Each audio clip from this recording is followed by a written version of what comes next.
मेरे सभी प्यारे छात्रों का स्वागत है आज की इस वीडियो में। आज की इस वीडियो में मैं आप लोगों को बताने वाला हूँ अर्थशास्त्र यानी इकोनॉमिक्स के सभी महत्वपूर्ण प्रश्न। यह महामैराथन क्लास है। यदि आप इस मैराथन क्लास को देख लेते हैं तो आपको 2025 में सभी इम्पोर्टेंट जो भी महत्वपूर्ण वीवीआई क्वेश्चन हैं जो आपके बोर्ड परीक्षा में 10 सालों से पूछे जा रहे हैं, उन सभी प्रश्न को मैं यहाँ पर हल करा दूंगा। देखिए 2025 इकोनॉमिक्स यानी क्लास 12 द मैराथन महामैराथन क्लास, मैराथन कहें आप या महामैराथन क्लास कहें आप। देखिए मैराथन या महामैराथन, महातांडव, इस तरह की जो भी क्लास आती हैं इसमें देखिए सभी प्रश्न को हल कराया जाता है, चाहे आपका कोई भी प्रश्न हो। बोर्ड परीक्षा 2025 महातांडव क्लास, यह महातांडव क्लास है। इसमें सभी क्वेश्चन को मैं करा दूंगा। सिर्फ एक वीडियो में 100 नंबर बिल्कुल आपका पक्का हो जाएगा। कक्षा 12 अर्थशास्त्र पेपर 4 मार्च से पहले देख लो। 4 मार्च 2025 आपका बोर्ड परीक्षा है, यूपी बोर्ड परीक्षा है। तो इस यूपी बोर्ड परीक्षा से पहले आपको यह वीडियो ज़रूर ही देख लेना है। यदि आप इस वीडियो को पूरा देख लेते हैं तो 100 नंबर बिल्कुल पक्का हो जाएगा। मैं इस वीडियो में सभी बहुविकल्पी सभी बहुविकल्पीय प्रश्न, कौन सा बहुविकल्पीय प्रश्न, अति लघु उत्तरी प्रश्न, लघु उत्तरी प्रश्न और दीर्घ उत्तरी प्रश्न, यानी सभी प्रश्न और सभी प्रश्नों के उत्तर मैं कराऊंगा मात्र एक ही वीडियो में। आप और भी जो भी मैं महामैराथन क्लास लाया हूं, आप वो भी देख सकते हैं कि मैं किस तरह से महामैराथन क्लास आप लोगों के लिए लेकर आता हूं और कैसे हल कराता हूं। प्रत्येक प्रश्न को मैं समझा कर कराता हूं, चाहे आपका कोई भी प्रश्न हो। तो देर ना करते हुए चलिए आज की इस वीडियो को शुरू करते हैं और बहुविकल्पी प्रश्न से और थोड़ा से पेपर पैटर्न के बारे में भी जान लेते हैं कि कैसे कौन सा प्रश्न कितने नंबर पर और कितने नंबर का कितने शब्दों में पूछा जाएगा। देखिए छात्रों, मैंने कहा था कि सबसे पहले आपको पेपर पैटर्न को समझ जाना है। देखिए आपका क्या अर्थशास्त्र, देखिए आपका कौन सा सब्जेक्ट है, अर्थशास्त्र। हल सहित आपको मैं पूरा हल कराऊंगा। समय कितना रहेगा, 3 घंटे 15 मिनट। और आपका पूर्णांक यानी कितने नंबर का पेपर रहेगा, तो टोटल 100 नंबर का आपका पेपर रहेगा। नोट में लिखा है प्रारंभ के 15 मिनट, क्या लिखा है, प्रारंभ के 15 मिनट परीक्षार्थियों को प्रश्न पत्र पढ़ने के लिए निर्धारित है। यानी प्रारंभ के, यानी जब प्रश्नों की आप शुरुआत करेंगे, प्रारंभ करेंगे, तो 15 मिनट आपको प्रश्न पत्र पढ़ने के लिए दिया जाता है। यदि आप चाहें तो पढ़ सकते हैं और यदि आप ना चाहें तो नहीं पढ़ सकते। मैं तो कहता हूँ मत पढ़िए, जो प्रश्न को उठाइए उसको पढ़िए और उसको सीधा क्या कीजिए, हल कीजिए। पढ़िए उसको हल कीजिए, यानी उसको लिख दीजिए तुरंत उस प्रश्न को, जो भी प्रश्न आप पढ़ें। और ऐसा ऐसा तरीका मैं आपको बताऊंगा कि आपको 100 नंबर लाने से कोई नहीं रोक सकता। और मात्र आप या 2 घंटे यानी 2 आवर्स या 2 घंटे 30 मिनट में ही आप अपना पूरे पेपर को हल कर सकते हैं, जिस तरह से मैं आपको बताऊंगा। तो पहला निर्देश ये हो गया। फिर दूस यहाँ से तो हो गया 15 मिनट पढ़ने के लिए है। आप चाहे तो पढ़िए, आप चाहे तो मत पढ़िए, मैं आपको बताया हूँ। और आप नहीं पढ़ेंगे तभी अच्छा रहेगा। आप जो प्रश्न पढ़ें उसको हल कीजिए। निर्देश पहला है, सभी प्रश्न अनिवार्य हैं। यानी इस प्रश्न पत्र में जो भी प्रश्न दिए गए हैं सबको आपको अनिवार्य है, सबको आपको हल करके आना है। प्रत्येक प्रश्न के निर्धारित अंक उसके सम्मुख अंकित है। यानी जो भी प्रश्न दिए गए हैं उन प्रश्नों के जो भी अंक है, कितने नंबर का कौन सा प्रश्न है, यह भी दिया गया है। ठीक। अब तीसरे नंबर पर है, प्रश्न संख्या 1 से 10 तक बहुविकल्पी है। 1 से 10 तक क्या है, बहुविकल्पी है, जो कितने नंबर का है, 10 नंबर का 10 प्रश्न है, एक एक नंबर का एक प्रश्न। प्रश्न संख्या 11 से लेकर 18 तक आपका क्या है, अति लघु उत्तरी। प्रत्येक उत्तर लगभग 50 शब्दों में देना है। और प्रश्न संख्या 11 से 18 तक यानी टोटल 8 प्रश्न और 3-3 नंबर के, 3 × 8 = 24 प्लस कितना, 24 नंबर का, मतलब टोटल 8 प्रश्न आपका क्या होगा, 8 आपका अति लघुत्तरी प्रश्न होगा। तो चलिए अब आगे, और कितने शब्दों में अति लघुत्तरी प्रश्न आपको देना है, 50 शब्दों में क्या आपको अति लघुत्तरी प्रश्न का उत्तर देना है। अभी मैं बताऊंगा कि शब्द होता क्या है। ठीक। अब आगे आपको क्या ध्यान देना है, यहाँ तक तो आपका हो गया था। प्रश्न संख्या, अब देखिए यहाँ प्रश्न संख्या 19 से लेकर 24 तक आपका कौन सा प्रश्न है, लघु उत्तरी प्रश्न है। प्रत्येक का उत्तर 150 शब्दों में देना है। और आपका प्रश्न संख्या 19 से लेकर 24 तक, यानी आपका कितना हो गया, 18 तो यहाँ तक था, 18 के बाद 19, 20, 21, 22, 23, 24, टोटल कितने, 6 प्रश्न, यानी 6 प्रश्न और 6 अंक के रहेंगे। कितने नंबर के रहेंगे आपके, 6 नंबर के रहेंगे, यानी छठा के टोटल 36 नंबर यहाँ से आपका कंप्लीट होगा। कहाँ से, लघु उत्तरी प्रश्न से। और आपको उत्तर कितना देना है, 150 शब्दों में, यानी 150 शब्दों में आपको उत्तर देना है। अब आगे लिखना है, तथा प्रश्न संख्या 25 से 27 तक विस्तृत उत्तरी प्रश्न हैं जिन्हें 300 शब्दों के अंतर्गत लिखना है। और आपको 300 शब्द लिखना है। कितने प्रश्न हैं, टोटल 3 प्रश्न हैं, और कितने, 3 प्रश्न हैं और 300 शब्द में आपको लिखना है। कितने शब्द में, 300 शब्द में। और आपको कितना नंबर मिलेगा इसके लिए, तो इसके लिए आपको 10-10 नंबर के प्रश्न आपके हैं, तो टोटल आपको कितने, 30 नंबर आपको मिलेंगे। कितने नंबर, 30 नंबर आपको मिलेंगे। तो आप पेपर पैटर्न को समझ लिए हैं। अब चलिए मैं आपको अब प्रश्नों के आपके मैं शुरुआत करता हूँ कि कौन कौन सा प्रश्न आपको पहले बहुविकल्पी से शुरुआत करना है। तो इन चीज़ों के बारे में आप जान लिए। कितने प्रश्न हो गया, 10 आपका क्या हो गया, बहुविकल्पीय। कितना नंबर का हो गया, 10 बहुविकल्पी। और उसके बाद आपका 8 अति लघु उत्तरी है, 6 लघु उत्तरी है, और प्लस 3 क्या है, दीर्घ उत्तरी है, 3 दीर्घ उत्तरी है। यानी 10 प्रश्न, यहाँ कितना नंबर हुआ, 10 नंबर हुआ। यह 8 प्रश्न 3 वठे 24 नंबर हुआ आपका। और उसके बाद आपका देखिए यह 6 नंबर का कितना प्रश्न रहेगा, 6 नंबर का 6 प्रश्न, यानी कितना हो गया, 36। कितना हो गया आपका, प्लस इसी में जोड़ दीजिए आप 36 नंबर। कितना, 36 नंबर। और प्लस 30 नंबर आपका क्या रहेगा, जो आपका दीर्घ उत्तरी प्रश्न है वह कितना प्रश्न है, 3 प्रश्न है। यानी आप यहाँ से जोड़िए 10 और 24, 3 वठे 24, 24 10 34 नंबर, और 34 और 36 दूना कितना होगा, 30 दूना 60 और 72, 72। देखिए शुरुआत से आपको जोड़ देना कितना है, 10, 10 नंबर आपका है। 10 और 24 कितना हो गया आपका, 34। यहाँ से टोटल 34 हो गया। तो अभी मैं आपको जोड़ देता हूँ, 34 नंबर, 36 नंबर। ठीक, अब देखिए 4 6 10 का 0, हासिल 1, 3 3 6 1 7, 70 नंबर हो गया, 70। देखिए थोड़ा से मिस्टेक हो रहा है, लेकिन मैं आपको जोड़कर ही बता देता हूँ कि कितना नंबर टोटल आपका हो रहा है। आप इसके लिए घबराइएगा मत। देखिए अब आपका बहुविकल्पी से कितना था, 10 नंबर था। फिर अति लघु उत्तरी से कितना था, 24 नंबर था, 3 वठे 24 नंबर। फिर लघु उत्तरी से आपका कितना था, 36 नंबर था। कितना था, 36 नंबर था। और उसके बाद लघु उत्तरी के बाद आपका मात्र आता है विस्तृत उत्तरी, जो कितने नंबर का, 30 नंबर का। अब देखिए यहाँ पर क्या होता है कि 30 दूना, यहाँ पर देखिए 30 दूना 60, 6 66 नंबर हो गया, 66 10 76, 76 4 80 और 20 100। तो टोटल 100 नंबर आपके यहाँ से कंप्लीट हो गए। तो चलिए अब बहुविकल्पी प्रश्नों से शुरुआत करते हैं। थोड़ा बहुत मिस्टेक हो जाता है, इसके लिए आप घबराइए मत, क्योंकि आपके किसी क्वेश्चन आंसर में मिस्टेक नहीं होने दूंगा।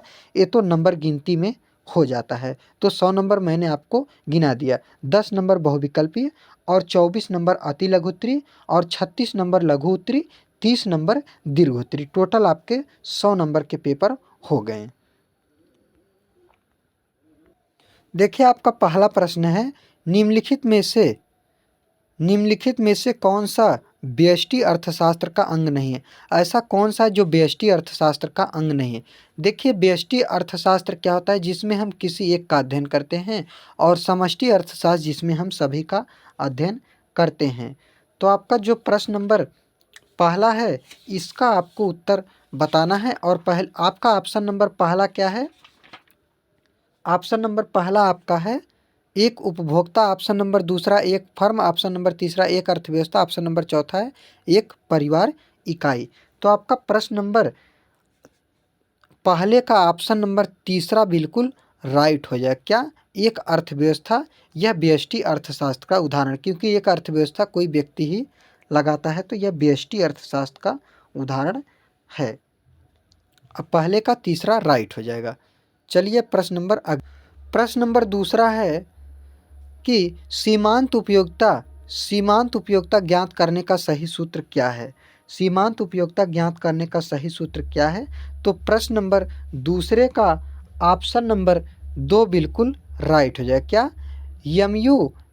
MUNTH बराबर TUN माइनस TUN-1, यही आपका क्या राइट आंसर हो जाएगा। सीमांत उपयोगिता ज्ञात करने का सही सूत्र यही है।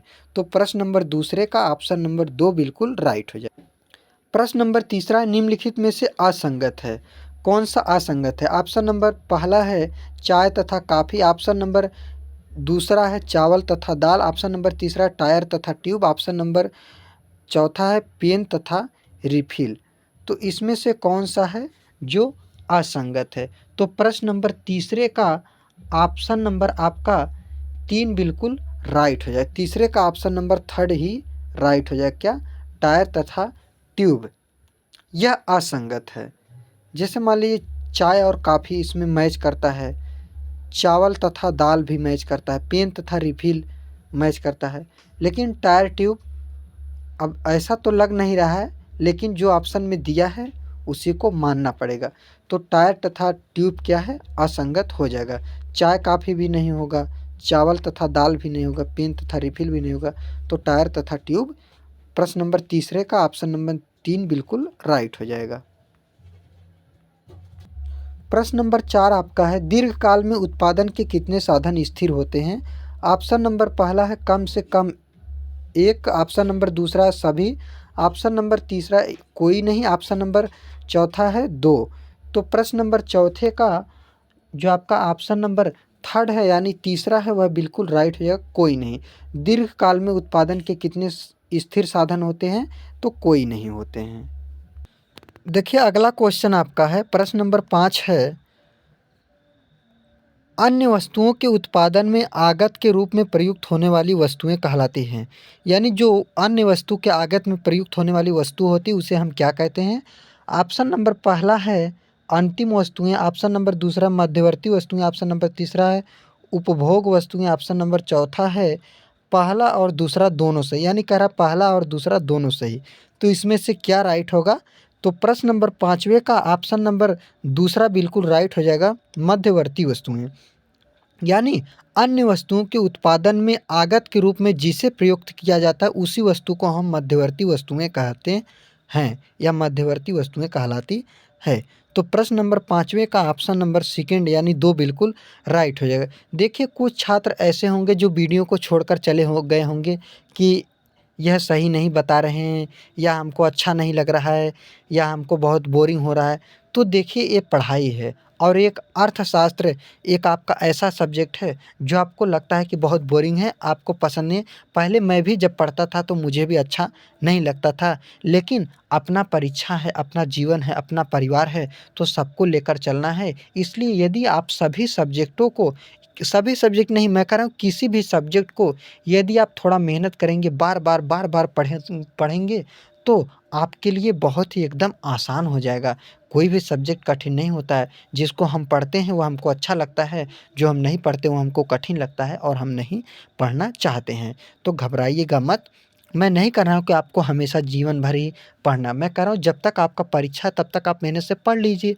कहाँ परीक्षा के बाद आपको पढ़ना है? फिर जब आप कॉम्पिटिशन देंगे तो ज़रूरी नहीं कि सब ही चीज़ पढ़ लें। थोड़ा बहुत जितना कॉम्पिटिशन में ज़रूरत हो उतना आपको पढ़ लेना है आगे चल के। तो यहाँ पर बस आपको परीक्षा तक ही पढ़ना है। इसलिए आपका 4 मार्च 2025 यूपी बोर्ड का परीक्षा है, इसलिए आप परीक्षा से पहले आप इस वीडियो को ध्यान से देख लें और याद कर लें, यही आपके काम आएगा। मैं नहीं कह रहा हूँ कि जो प्रश्न आए हम उसी का उत्तर दें, लेकिन यदि हमको कुछ ना कुछ याद रहेगा तो हम ज़रूर अपने बोर्ड एग्ज़ाम में लिख सकते हैं। यदि हमको क्वेश्चन आ भी नहीं रहा है और हमको कुछ याद भी नहीं है तो आप कुछ नहीं कर सकते। इसलिए आपको याद होना चाहिए, भले ही वो क्वेश्चन पूछा जाए या ना पूछा जाए।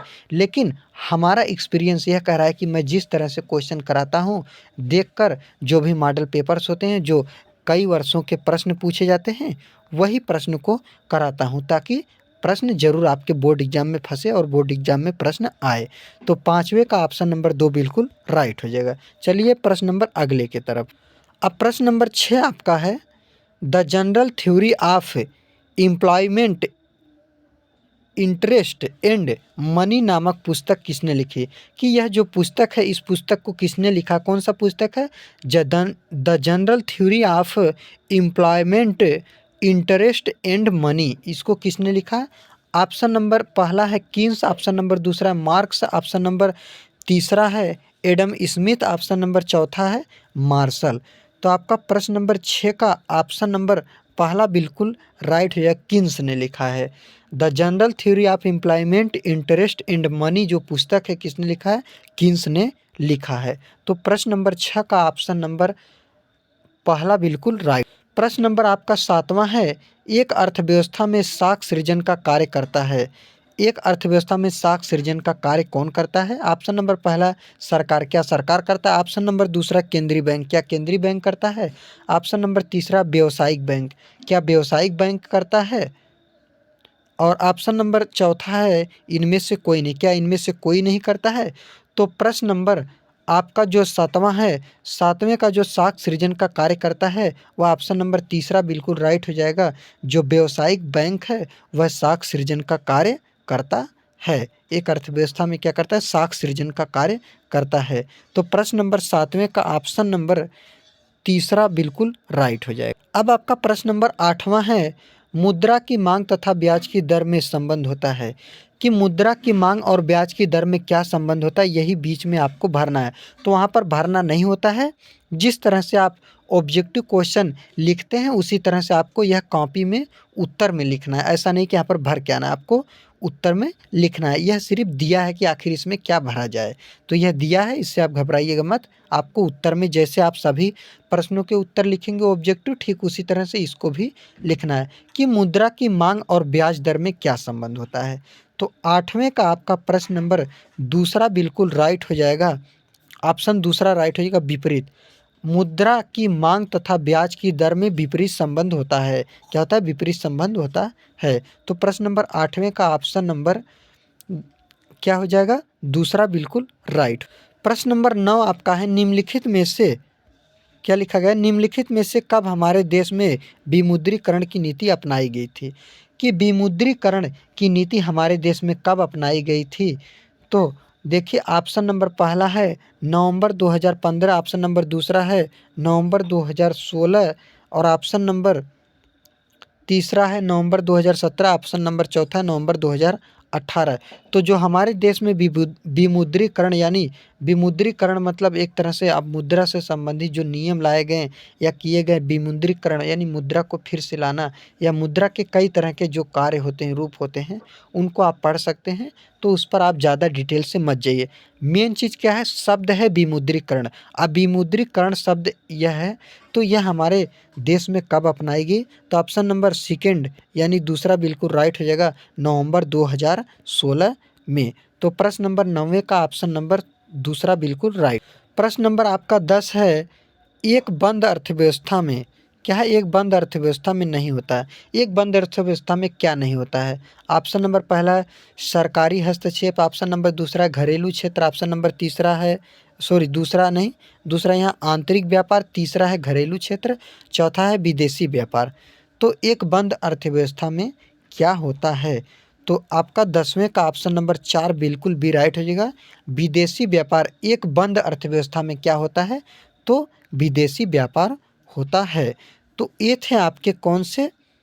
ये था आपका 10 बहुविकल्पीय प्रश्न। कौन सा? 10 बहुविकल्पीय प्रश्न, यानी 1 गुणे 10 बराबर 10 नंबर, यानी एक एक नंबर के 10 प्रश्न थे, जिससे आपका 10 नंबर बिल्कुल पक्का हो गया। चलिए अब हम चलते हैं अति लघुत्तरीय प्रश्न के तरफ। अब देखिए ये रहा आपका अति लघुत्तरीय प्रश्न। कितना प्रश्न है? 1 2 3 4 5 6 7 8, टोटल कितने हो गए? 8 प्रश्न अति लघुत्तरीय प्रश्न आपके पूछे गए हैं। कितने कितने नंबर का है? तो टोटल 3-3 नंबर का प्रश्न है। तो अति लघुत्तरीय प्रश्न 3 नंबर का, यानी 3 गुणे 8 बराबर 24, 3 बटे 24 नंबर आपका बिल्कुल पक्का हो जाएगा यहाँ से। तो पहला प्रश्न क्या पूछा गया है, मांग को परिभाषित कीजिए। मांग को परिभाषित कीजिए, मांग क्या होता है, मांग किसे कहते हैं। तो कोई भी प्रश्न आ जाए, आपको जो मैं उत्तर बताऊंगा वही आपको देना है। तो प्रश्न नंबर 11। अब देखिए प्रश्न नंबर 1 से लेकर 10 तक बहुविकल्पी था। अब प्रश्न संख्या 10 तक तो हो गया है। अब 11 से लेकर कितना तक, 18 तक, यानी 10 8 18, टोटल 18, कितना, 11 से लेकर, प्रश्न 11 से लेकर 18 तक क्या रहेगा, अति लघु उत्तरी प्रश्न रहेगा। कितना, 18 तक अति लघु उत्तरी प्रश्न रहेगा। तो पहला प्रश्न क्या है, मांग को परिभाषित कीजिए। क्या, मांग को परिभाषित कीजिए। चलिए अब इसका उत्तर देख लेते हैं। आप पेन कॉपी लिए हैं तो इस प्रश्न को पहले लिख लीजिए। प्रश्न नंबर 11, मांग को परिभाषित कीजिए। या आप डायरेक्ट याद कर रहे हैं तो समझकर याद कर लीजिए, या आप स्क्रीनशॉट मार लीजिए यदि आप बाद में लिखना चाहते हैं तो। ठीक, अब चलिए प्रश्न नंबर 11, मांग को परिभाषित कीजिए। तो प्रश्न नंबर आपका 11 था कि मांग को परिभाषित कीजिए। मैं आपको प्रश्न बता चुका हूँ। अब देखेंगे हम प्रश्न नंबर 11 का उत्तर। क्या, प्रश्न 11 का उत्तर, उत्तर क्या कह रहा है कि प्रो प्रो प्रो मतलब लिखा है तो आपको प्रो से या कुछ भी वगैरह वगैरह मतलब कुछ भी नहीं पढ़ना। क्या पढ़ना है, प्रोफेसर। प्रो से क्या होता है, प्रोफेसर। तो आपका जो प्रश्न 11 है, 11 का उत्तर यही है कि प्रोफेसर मेयर्स के अनुसार, आप किसी व्यक्ति का नाम लिखेंगे थोड़ा ब्लैक में लिखेंगे तो अच्छा लगेगा। ठीक, प्रोफेसर मेयर्स के अनुसार, यानी जब मेयर्स के अनुसार लिखेंगे किसी के अनुसार तो कॉमा लगाना है, फिर आपको डबल इन्वर्टेड कॉमा लगाना है और लिखना है किसी वस्तु की मांग उन मात्राओं की सारणी होती है जिन्हें क्रेता समय विशेष रूप पर सभी संभव मूल्यों पर खरीदने के लिए तैयार रहता है। यहाँ पर पूर्ण विराम, डबल इन्वर्टेड कामा। ठीक, अब प्रोफेसर मेयर्स के अनुसार, मेयर ने क्या करें कि किसी वस्तु की मांग उन मात्राओं की सारणी होती है। किसी भी वस्तु का जो मांग होता है वह उन मात्राओं का एक तरह से सारणी होता है जिन्हें क्रेता समय, यानी जिन्हें क्रेता यानी जो क्रय करने वाला होता है, लेने वाला होता है, विशेष पर सभी संभव मूल्यों पर खरीदने के लिए तैयार रहता है। यानी जितने मूल्य पर कोई वस्तु हो, यदि कोई व्यक्ति खरीदने के लिए तैयार रहता है तो उसी को हम एक तरह से मांग कहते हैं। यह किसने कहा है, तो प्रोफेसर मेयर्स ने कहा है। तो समझकर आपको सिर्फ लिखना है। आप जब याद कर लेंगे तो लिखेंगे तो आपको पूरा पूरा नंबर मिलेगा। सिर्फ आपको याद करना है। यदि आप याद कर लिए तो आप परीक्षा में सबसे आगे जाएंगे, मैं यह कह रहा हूँ। सिर्फ आपको याद कर लेना है। कौन सा क्वेश्चन आएगा कौन सा नहीं आएगा इससे आपको ध्यान में रखना ही नहीं। क्वेश्चन देखिए हमेशा आसान ही आता है। आपके जो प्री बोर्ड और जो आपके प्री बोर्ड होते हैं, अर्धवार्षिक होते हैं ना, ये सब पेपर कठिन आते, टफ आते हैं। लेकिन बोर्ड में इतना कठिन और टफ नहीं आता है, क्योंकि मेरा भी एक्सपीरियंस है। आप कभी मत घबराइए, चाहे आप प्राइवेट स्कूल में पढ़ते हो और चाहे आप सरकारी स्कूल में पढ़ते हो, पेपर सबका सेम होता है। क्योंकि 7 सेट बनते हैं। अब 7 सेट पूरे यूपी में, आप किसी भी ज़िले से आपको कोई भी सेट मिल सकता है। ठीक, तो आप घबराइएगा मत, जो क्वेश्चन मैं बता रहा हूँ वही सब क्वेश्चन आएगा। तो प्रश्न नंबर 11 का उत्तर हो गया। चलिए प्रश्न नंबर 12 की तरफ। यह आपका अति लघुत्तरी प्रश्न था। कौन सा था, अति लघुत्तरी। यह आपका अति लघुत्तरी प्रश्न था। अब आपको क्या करना है, यह कितने शब्दों में आपको उत्तर देना था, तो यह 50 शब्दों में आपको उत्तर देना था। देखिए आपको कितने शब्दों में, 50 शब्द में उत्तर। 50 शब्द मतलब आप समझ, जैसे उत्तर है 1 शब्द, 2 शब्द, 3 शब्द, 4 शब्द, 5 शब्द, 6 शब्द, 7 शब्द, 8 शब्द, 9 शब्द, 10 शब्द, 11 शब्द, 12, 13, 14, 15, 16, 17, इसी तरह से आपको 50 शब्दों में उत्तर देना है। यदि यहाँ तक करने में 50 शब्द नहीं हो रहा है तो आप थोड़ा बहुत 1-2 लाइन बढ़ाकर लिख सकते हैं। यानी अब जैसे मांग को परिभाषित कीजिए, तो पहले आप हेडिंग डालेंगे मांग, तो मांग के बारे में आप लिखेंगे। तो इस तरह से लिखते लिखते आपका 50 शब्द हो जाएगा, आप घबराइएगा मत। तो आपका 50 शब्द से कम नहीं होना चाहिए, वैसे इतना भी आप लिख देंगे तो आपको पूरा नंबर मिल जाएगा। तो 1-2 लाइन तो आप ज़रूरी नहीं, मैं कह रहा हूँ कि ठीक इतना हो गया। मान लीजिए कितना 17 था, 18, 19, 20, 21, 22, 23, 24, 25, 26, 27, 28, 29, 30। मान लीजिए 30 प्रश्न है, 20 प्रश्न मतलब 30 शब्द हैं, 20 शब्द घट रहा है। तो आप मांग हेडिंग डाल देंगे तो थोड़ा से 21 हो जाएगा, कितना 31 हो जाएगा, घट रहा 19 शब्द। अब 19 शब्द कैसे हम करेंगे? तो हम अपने मन से बनाएंगे कि प्रोफेसर मेयर्स ने कहा है कि किसी वस्तु को कोई व्यक्ति खरीदने के लिए तभी तैयार होता है जब उसको उस मूल्य पर, जिस मूल्य पर वस्तु बिकना चाहिए, यदि उसी मूल्य पर कोई वस्तु बिक रही है तो वह व्यक्ति खरीदने के लिए खुशी से और अच्छे से खरीद सकता है। तो बहुत ही आसान है, इसको आप अपने मन से बनाकर 10 से 20 शब्द बढ़ा सकते हैं। तो इसी प्रश्न में ऐसा है कि मैंने आगे नहीं लिखा हूँ, अगले प्रश्न में जो भी कराऊंगा मैं 50 शब्द से नीचे नहीं कराऊंगा। अगला प्रश्न आपका है प्रश्न नंबर 12, सीमांत प्रतिस्थापन दर क्या होती है? सीमांत प्रतिस्थापन दर क्या होती है? चलिए 12 का उत्तर देख लेते हैं। अब देखिए इसमें आपका था सीमांत प्रतिस्थापन दर, तो आप बताइए क्या इसमें 50 शब्द नहीं होगा? एकदम आराम से 50 शब्द है, तो इसलिए आप घबराइएगा मत। सभी क्वेश्चन जितने शब्द में पूछे गए उतने शब्द में मैं आपको बताऊंगा। वह प्रश्न मांग बहुत ही आसान था, इसलिए मैं आपको बता दिया। और आप उतना ही शब्द यदि लिख कर आएंगे, 30 ही शब्द आप लिख कर आना। यदि आपको 3 नंबर ना मिले तो आप मुझे कहना। तो 30 शब्द 25 शब्द आप लिख देंगे तब भी कोई दिक्कत नहीं है। 25, 30, 40, 35, 50 कोई दिक्कत नहीं, आप लिख कर आइए, मैं कह रहा हूँ, ठीक। लेकिन आपको कोशिश यही करना है कि 50 से कम ना हो।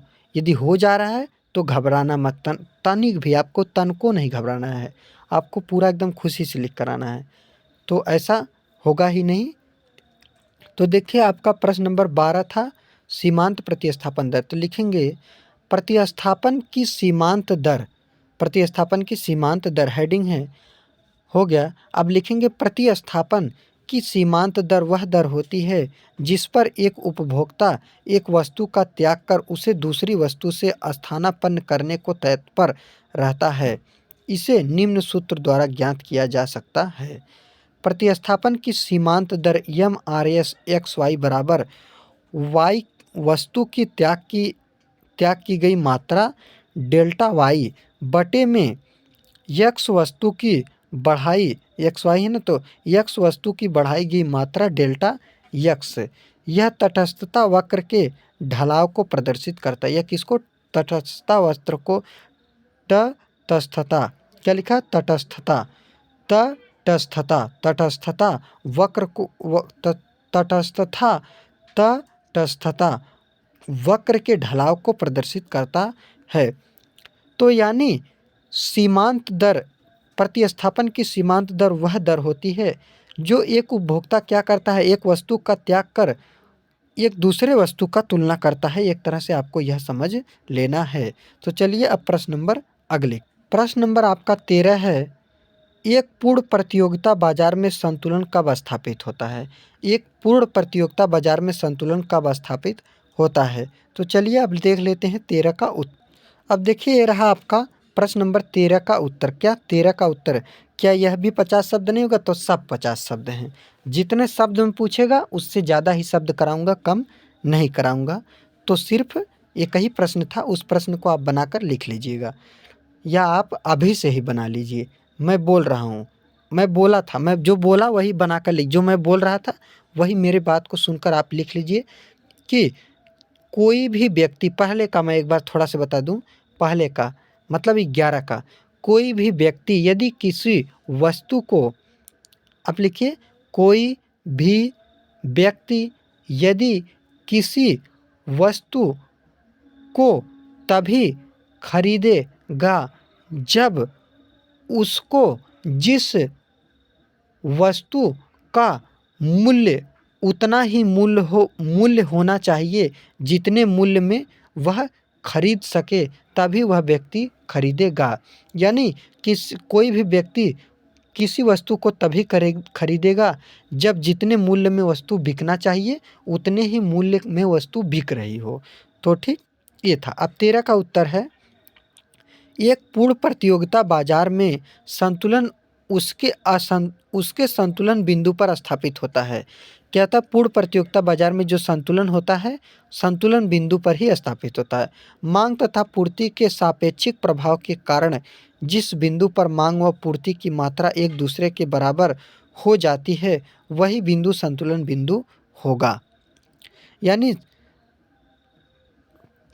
मांग और पूर्ति के सापेक्षिक मांग पूर्ति के सापेक्षिक जो प्रभाव होते हैं, उसके कारण जिस बिंदु पर मांग और पूर्ति की मात्रा एक दूसरे के यदि बराबर हो जाती है, तो वही बिंदु संतुलन बिंदु होगा तथा उस बिंदु पर मूल्य संतुलन मूल्य होगा और उस बिंदु पर जो मूल्य होगा वह संतुलन मूल्य होगा एवं उस बिंदु पर मांगी गई मात्रा संतुलन अथवा साम्य मात्रा होगी और उस बिंदु पर जो मांगी गई मात्रा होती है वह संतुलन या साम्य मात्रा होगी। तो ये था प्रश्न नंबर आपका 13। अब चलिए प्रश्न नंबर 14 की तरफ। दोस्तों इसी क्रम में आपका प्रश्न नंबर 14 है। 14 प्रश्न नंबर क्या कह रहा है कि अवसर लागत का अर्थ लिखिए। यानी अवसर लागत का अर्थ लिखिए। अवसर लागत क्या होता है, अवसर लागत किसे कहते हैं। चलिए अब देख लेते हैं प्रश्न नंबर 14 का उत्तर। प्रश्न नंबर 14 का उत्तर आपका है, उत्तर क्या है 14 का, यह प्रश्न नंबर 14 का उत्तर है। उत्तर में लिखेंगे वास्तविक लागत से अभिप्राय उन सभी कष्टों, प्रयत्नों तथा त्यागों से है जो किसी वस्तु के उत्पादन में करने पड़ते हैं। वास्तविक लागत या अवसर लागत, या तो वास्तविक लागत कहे या अवसर लागत कहे, आपको बात एक ही समझना है, ठीक। वास्तविक लागत या अवसर लागत से अभिप्राय उन सभी कष्टों, सभी कष्ट, जो भी कष्ट किए जाते हैं, जो भी प्रयत्न किए जाते हैं किसी चीज़ को पाने, जो भी त्याग किया जाता है अपने जीवन में किसी चीज़ को पाने के लिए, जो किसी वस्तु के उत्पादन में करने पड़ते हैं। अब किसी वस्तु को पाने के लिए करने पड़ते हैं, जैसे वस्तु का उत्पादन करने के लिए मजदूरों को श्रम के रूप में त्याग करना पड़ता है। मजदूर को बहुत ही त्याग करना पड़ता है, मेहनत करना पड़ता है, किसमें, मजदूर यानी श्रम और काम करने के रूप में। फिर दूसरा उदाहरण है, जैसे मतलब उदाहरण ही होता है, पूंजीपतियों को आवश्यक पूंजी प्रदान करने हेतु प्रतीक्षा या उपभोग स्थान के रूप में कष्ट उठाना पड़ता है। अब जो बड़े आदमी होते हैं, पूंजीपति होते हैं, उनको उपभोग यानी जो वस्तु खरीदते हैं उसके लिए अगर वस्तु नहीं होगा तो कष्ट उठाना पड़ता है, तो उसे हम वास्तविक लागत या अवसर लागत कहते हैं। तो ऐसी स्थिति जहाँ पर हो तो उसे हम अवसर लागत या वास्तविक लागत कहते हैं। प्रश्न नंबर 15 आपका है, राष्ट्रीय आय से आप क्या समझते हैं। राष्ट्रीय आय से आप क्या समझते हैं, राष्ट्रीय आय क्या होता है। तो चलिए आप देख लेते हैं राष्ट्रीय आय के बारे में। प्रश्न नंबर 15 का उत्तर, आप इस क्वेश्चन को अपने कॉपी में लिख लीजिए या याद कर लीजिए। क्या, राष्ट्रीय आय से आप क्या समझते हैं, यानी राष्ट्रीय आय क्या होता है। दोस्तों इतना समय हो गया, अभी तक मैंने आपको ये नहीं कहा सब्सक्राइब करने के लिए। दोस्तों ये आपका है राष्ट्रीय आय से आप क्या समझते हैं, तो इसका उत्तर है प्रश्न नंबर 15, जो राष्ट्रीय आय है प्रश्न 15 का उत्तर है। तो दोस्तों यदि आप चैनल पर नए आए हैं तो चैनल को सब्सक्राइब कर दीजिएगा, चैनल को सब्सक्राइब कर दीजिएगा। सबसे जाने जी पूरा क्यों लिखे, सब्सक्राइब कर दीजिएगा, एक लाइक कीजिएगा वीडियो को और कमेंट कीजिएगा, और अच्छा लगे तो शेयर कर दीजिएगा अपने व्हाट्सएप, फेसबुक, जहाँ पर भी आपको लगे, इंस्टाग्राम हो, आप वीडियो को शेयर ज़रूर कीजिएगा ताकि हम आपके लिए इसी तरह की वीडियो लाते रहें और प्रतिदिन लाता रहता हूँ। देखिए महा मैराथन क्लास, जिस तरह से मैं आपको समझाकर पूरे सभी प्रश्न, बहुविकल्पी, अति लघु उत्तरी, लघु उत्तरी, दीर्घ उत्तरी प्रश्न का उत्तर बताता हूँ, ऐसी यूट्यूब पर बहुत ही कम वीडियो आपको उपलब्ध होंगे कि जो आपको समझा कर बताएंगे या क्वेश्चन लिखकर फटाफट चले जाएंगे। तो ऐसा मैं नहीं करता हूँ, मैं जो कहता हूँ वही करता हूँ। ऐसा नहीं कि मैंने आपको बोल दिया कि मैं पूरा महामैराथन करा रहा हूँ, उसके बाद पता लगा कि बहुविकल्पी, अति लघु उत्तरी करा के लघु उत्तरी, दीर्घ उत्तरी कराया ही नहीं, बोल दिया कि अगले वीडियो में, इस वीडियो में, इसमें। तो ऐसा काम नहीं करना है, जो करना है साफ सुथरा काम करना है। इसलिए आप यदि टॉपर बनना चाहते हैं तो आप अच्छे से पढ़ाई कीजिए, ताकि अब जब चैनल को आप सब्सक्राइब कर देंगे तो सबसे पहले जो वीडियो मैं बनाऊंगा सबसे पहले आपको मिलेगा, बाकी सबको भी मिलेगा तुरंत, लेकिन आप सब्सक्राइब कर देंगे तो आपके पास तुरंत यह वीडियो नोटिफिकेशन चला जाएगा और यह वीडियो आप तुरंत देख सकते हैं, कोई भी वीडियो मैं बनाऊँ।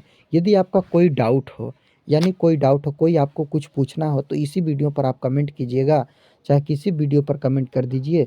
किसी भी सब्जेक्ट पर इम्पोर्टेंट क्वेश्चन आंसर चाहिए, आपका कोई भी सब्जेक्ट हो, आर्ट्स से रिलेटेड, इंग्लिश, हिंदी, कोई भी सब्जेक्ट हो, आप कमेंट कीजिएगा, मैं आपको इस टॉपिक पर वीडियो लाकर दे दूंगा। तो देखिए, आप था राष्ट्रीय आय से आप क्या समझते हैं? लिखेंगे, राष्ट्रीय आय का आशय एक वर्ष की अवधि में निजी एवं सार्वजनिक क्षेत्र में उत्पन्न होने वाली वस्तुओं एवं सेवाओं के अंतिम बाजार मूल्य के योग से है। अब देखिए, राष्ट्रीय आय क्या कह रहा है कि राष्ट्रीय आय का एक वर्ष के अवधि में, यानी एक साल के समय, एक साल के वर्ष में, यानी एक साल की अवधि मतलब एक साल में, चाहे वह निजी हो, चाहे वह कोई व्यक्ति कोई चीज़ लगाया हो, कोई अपना संस्था खोला हो, चाहे वह सरकारी हो, सार्वजनिक क्षेत्र में उत्पन्न हो, वस्तु हो, सेवा हो, वस्तु हो या सेवा हो, सेवा मतलब जो कोई कार्य करता है, वस्तु मतलब कोई वस्तु होती है, या अंतिम बाजार के मूल्य के योग से है। और अंतिम बाजार यानी बाजार के जो अंतिम मूल्य है, सबसे लास्ट मूल्य है, इसी के सभी को यदि जोड़ दिया जाए तो उसी को हम राष्ट्रीय आय कहते हैं, जिसमें विदेशी आय भी सम्मिलित है। और इसी में राष्ट्रीय आय में विदेशी आय को भी सम्मिलित किया जाता है। विदेशी आय मतलब जो दूसरे देश से यहाँ पर आते हैं लोग, टैक्स लगता है, तो इस तरह से विदेशी आय होता है। दूसरे शब्दों में, एक वर्ष की अवधि में उत्पादन के साधनों को प्राप्त होने वाली प्रतिफल, लाभ, लागन, ब्याज, वेतन, मजदूरी के योग को राष्ट्रीय आय कहते हैं। यानी एक वर्ष के समय में, एक साल में होने वाला उत्पादन के साधनों से प्राप्त होने वाला, अब कोई उत्पादन के साधन उससे प्राप्त होने वाला, चाहे प्रतिफल हो, चाहे प्रतिफल मतलब किसी व्यक्ति का जो जिसने जो कार्य किया तो उसको फल जरूर मिलेगा। प्रतिफल, लाभ, लागन कितना लगान, लगान कितना लगाया है, ब्याज कितना ब्याज मिला है, वेतन कितना वेतन पाया, मजदूरी कितना पाया, इन सभी को यदि जोड़ दिया जाए किसी व्यक्ति के, हर चीज़ें जो कार्य कर रहा है वह लाभ पा रहा है, लगा रहा है, तो उसी को हम एक वर्ष में अगर यदि इसको इकट्ठा कर लिया जाए, पूरे टैक्स को, हर तरह से पूरे को, तो उसी को हम राष्ट्रीय आय कहते हैं। तो ये था प्रश्न नंबर 15 का उत्तर। चलिए अब देख लेते हैं प्रश्न नंबर 16।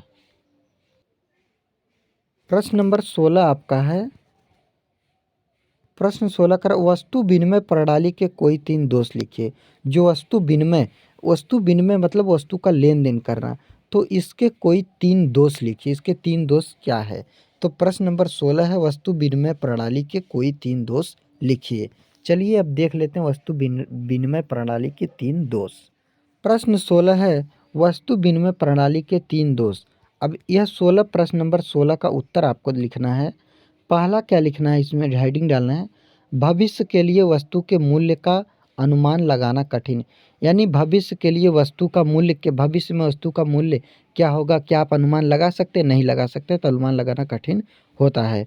बहुत से सामाजिक लेन देन इस प्रकार के होते हैं जिनका भुगतान तुरंत ना होकर भविष्य में किया जाता है। यानी जिनको हम पैसा तुरंत नहीं देते हैं, बाद में देते हैं कि अभी नहीं है, बाद में ले लीजिएगा। तो इस तरह से, इस तरह की वस्तुओं को, ऐसे चीज़ों को हम क्या कहते हैं?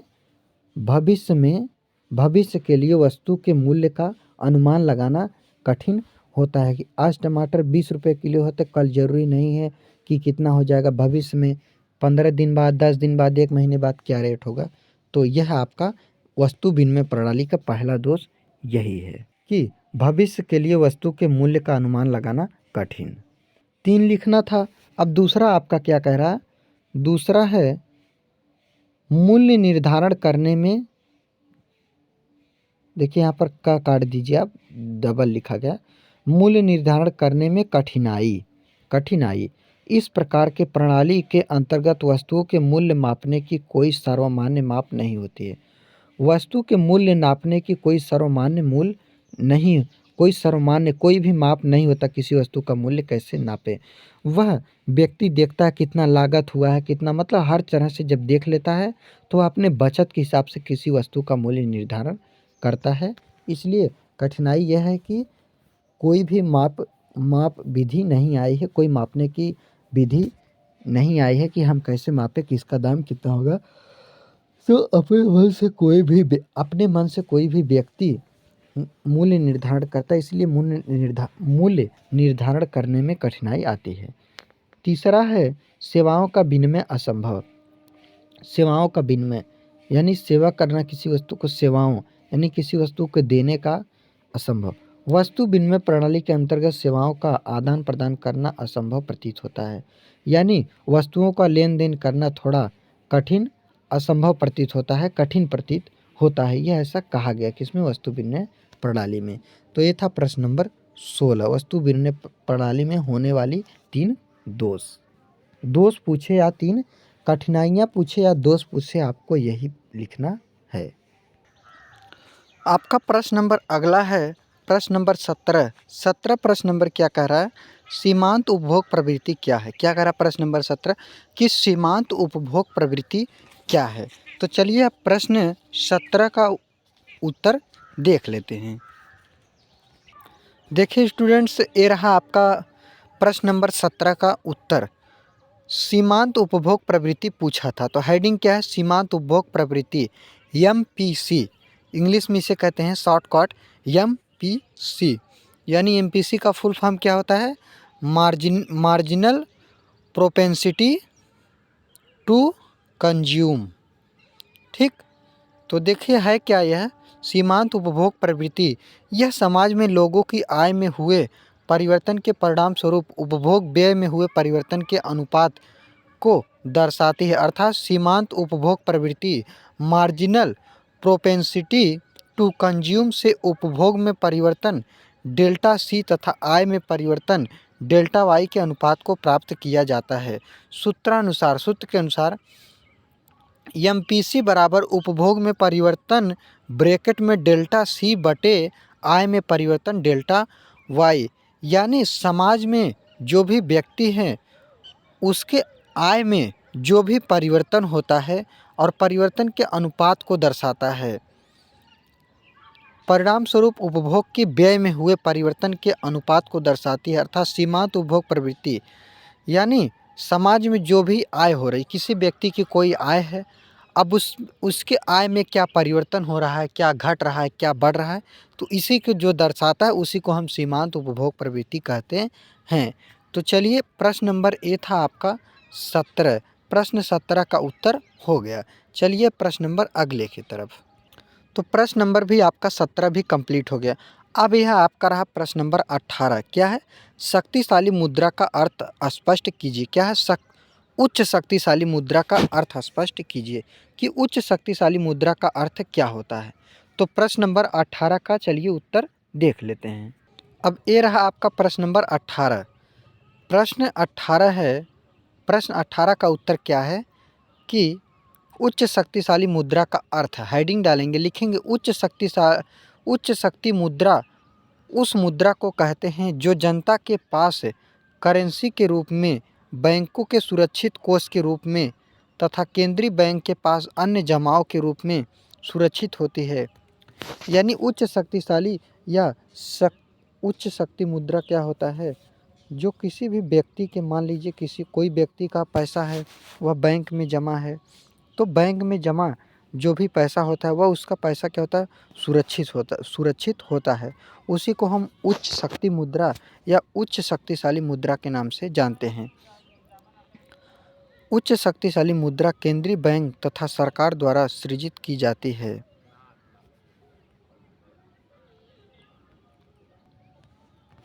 अब देखिए आगे क्या है, तथा सरकार सृजित,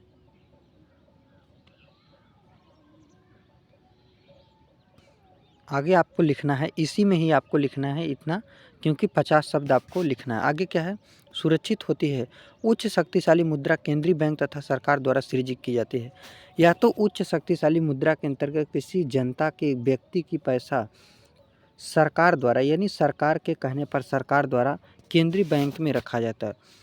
अब इसका सूत्र क्या है, उच्च शक्ति मुद्रा बराबर बैंकों के कुल रिजर्व प्लस जनता के पास ई करेंसी ब्रैकेट में ई करेंसी के अंतर्गत चाहे जनता के पास चाहे नोट हो प्लस सिक्के, चाहे नोट हो और चाहे सिक्का हो, दोनों को रखा जा सकता है। यानी उच्च शक्तिशाली मुद्रा का अर्थ यह होता है कि कोई भी व्यक्ति के पास यदि जनता के पास पैसा है, वह पैसा अपना बैंक में ले जाकर जमा करेगा। तो इसी तरह की जो प्रक्रियाएं चलती है वह चाहे केंद्रीय बैंक में हो तो सभी किसके अंतर्गत आता है, तो सभी जनता के, सभी सरकार के अंडर में आता है। सरकार सब जान रहा है कि सरकार यदि चाहे तो बैंक के पैसे में यानी पैसे पर रोक भी लगा सकता है कि इनका नहीं निकलेगा यदि ज़्यादा है, यदि उसको कोई गलत शक है। तो इस तरह से ये था उच्च शक्तिशाली मुद्रा का अर्थ है। अब चलिए आगे देखते हैं अगला प्रश्न। देखिए ये था आपका कौन सा, अति लघुत्तरी प्रश्न। कौन सा प्रश्न, अति, देखिए कौन सा था ये आपका, अति लघु उत्तरीय प्रश्न। अति लघु उत्तरीय प्रश्न, अति लघु उत्तरीय प्रश्न। टोटल कितने प्रश्न थे, तो टोटल यहाँ पर आपके 8 प्रश्न थे, यानी 3 गुणे 8 बराबर 24। टोटल यहाँ से कितने नंबर हो गए, 24 नंबर कंप्लीट हो गए और मात्र 50 शब्दों में एक प्रश्न का उत्तर देना था। अब अगला आएगा 18 के बाद 19 से आपका शुरू होगा कितना, प्रश्न नंबर 19 से लेकर 26 तक। 19 से लेकर आपका कितना रहेगा, 19 से 24 तक, सॉरी 26 नहीं 24 तक, 24 तक, क्योंकि 6 प्रश्न 19 के बाद कितना होगा, 20, 21, 22, 23, 24, 25,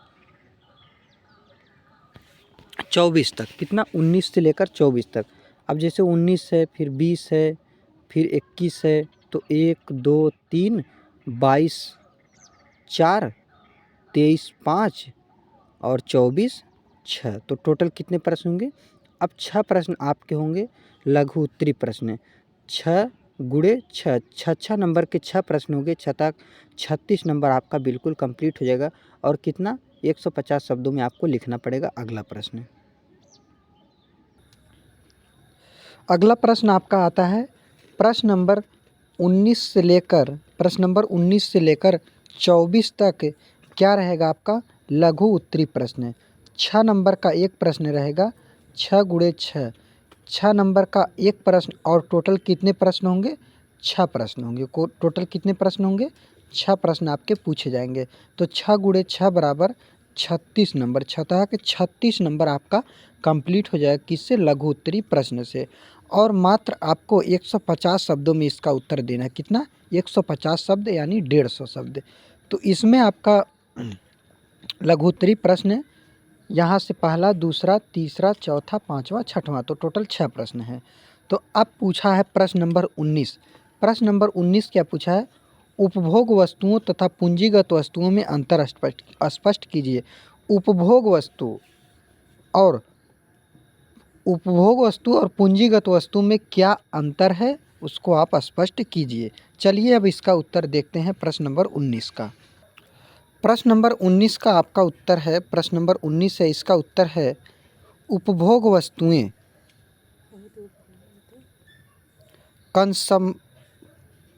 उपभोग वस्तुएं, इसे इंग्लिश में क्या कहते हैं, इंग्लिश में देखिए लिखना ज़रूरी नहीं है, लेकिन आप चाहे तो लिख सकते हैं। कंसम्पशन गुड्स, इसे क्या कहते हैं, कंसम्पशन गुड्स। और आगे लिखा है उपभोग वस्तुएं। अब इसको आपको क्या करना है, अंग्रेजी नहीं लिखना है, ना तो अंग्रेजी याद करना है, क्योंकि कोई कठिन शब्द जब होता है तो उससे और भी चीज़ें छूट जाती हैं, इसलिए उसको ध्यान नहीं देना है। क्योंकि आप इंग्लिश का कॉपी नहीं लिख रहे हैं, आप हिंदी का कॉपी लिख रहे हैं, यानी आप हिंदी में आप एग्ज़ाम दे रहे हैं, तो इसलिए आपको इंग्लिश नहीं लिखना है। तो क्या लिखना है, उपभोग वस्तुएँ। उपभोग वस्तुएँ उन वस्तुओं को इंगित करता है जो उपभोक्ताओं की इच्छाओं को सीधे संतुष्ट करता है। उपभोग वस्तु क्या करता है, एक ऐसा वस्तु को इंगित करता है जो उपभोक्ताओं की इच्छाओं को सीधे संतुष्ट करता है। यानी उपभोग वस्तुएं एक ऐसा वस्तु होता है जो कोई भी व्यक्ति यदि सामान ले रहा है तो वह बहुत ही इच्छाओं से, बहुत ही अच्छे से वह किसी सामान के प्रति संतुष्ट हो जाता है। उदाहरण के लिए जैसे पेन, वस्त्र, ब्रेड, बटर, टेलीविज़न आदि, यह व्यक्ति को क्या करती है? संतुष्ट करती, उपभोक्ताओं की इच्छाओं को सीधे संतुष्ट करता है। अब एक ऐसा वस्तु जो व्यक्ति के इच्छाओं को सीधा संतुष्ट करता है, उसे हम क्या कहते हैं? उपभोग वस्तुएं कहते हैं। उपभोग वस्तुओं को निम्न उपश्रेणियों में विभाजित किया जा सकता है। उपभोग वस्तुओं को कितने श्रेणी में विभाजित किया जा सकता है? तो निम्नलिखित यानी टोटल 4 है। टिकाऊ वस्तु, अर्ध टिकाऊ वस्तु, गैर टिकाऊ वस्तु और सेवाएँ। सेवाएँ देखिए मैंने यहाँ पर नहीं लिखा हूँ, अभी आपको बता दूंगा।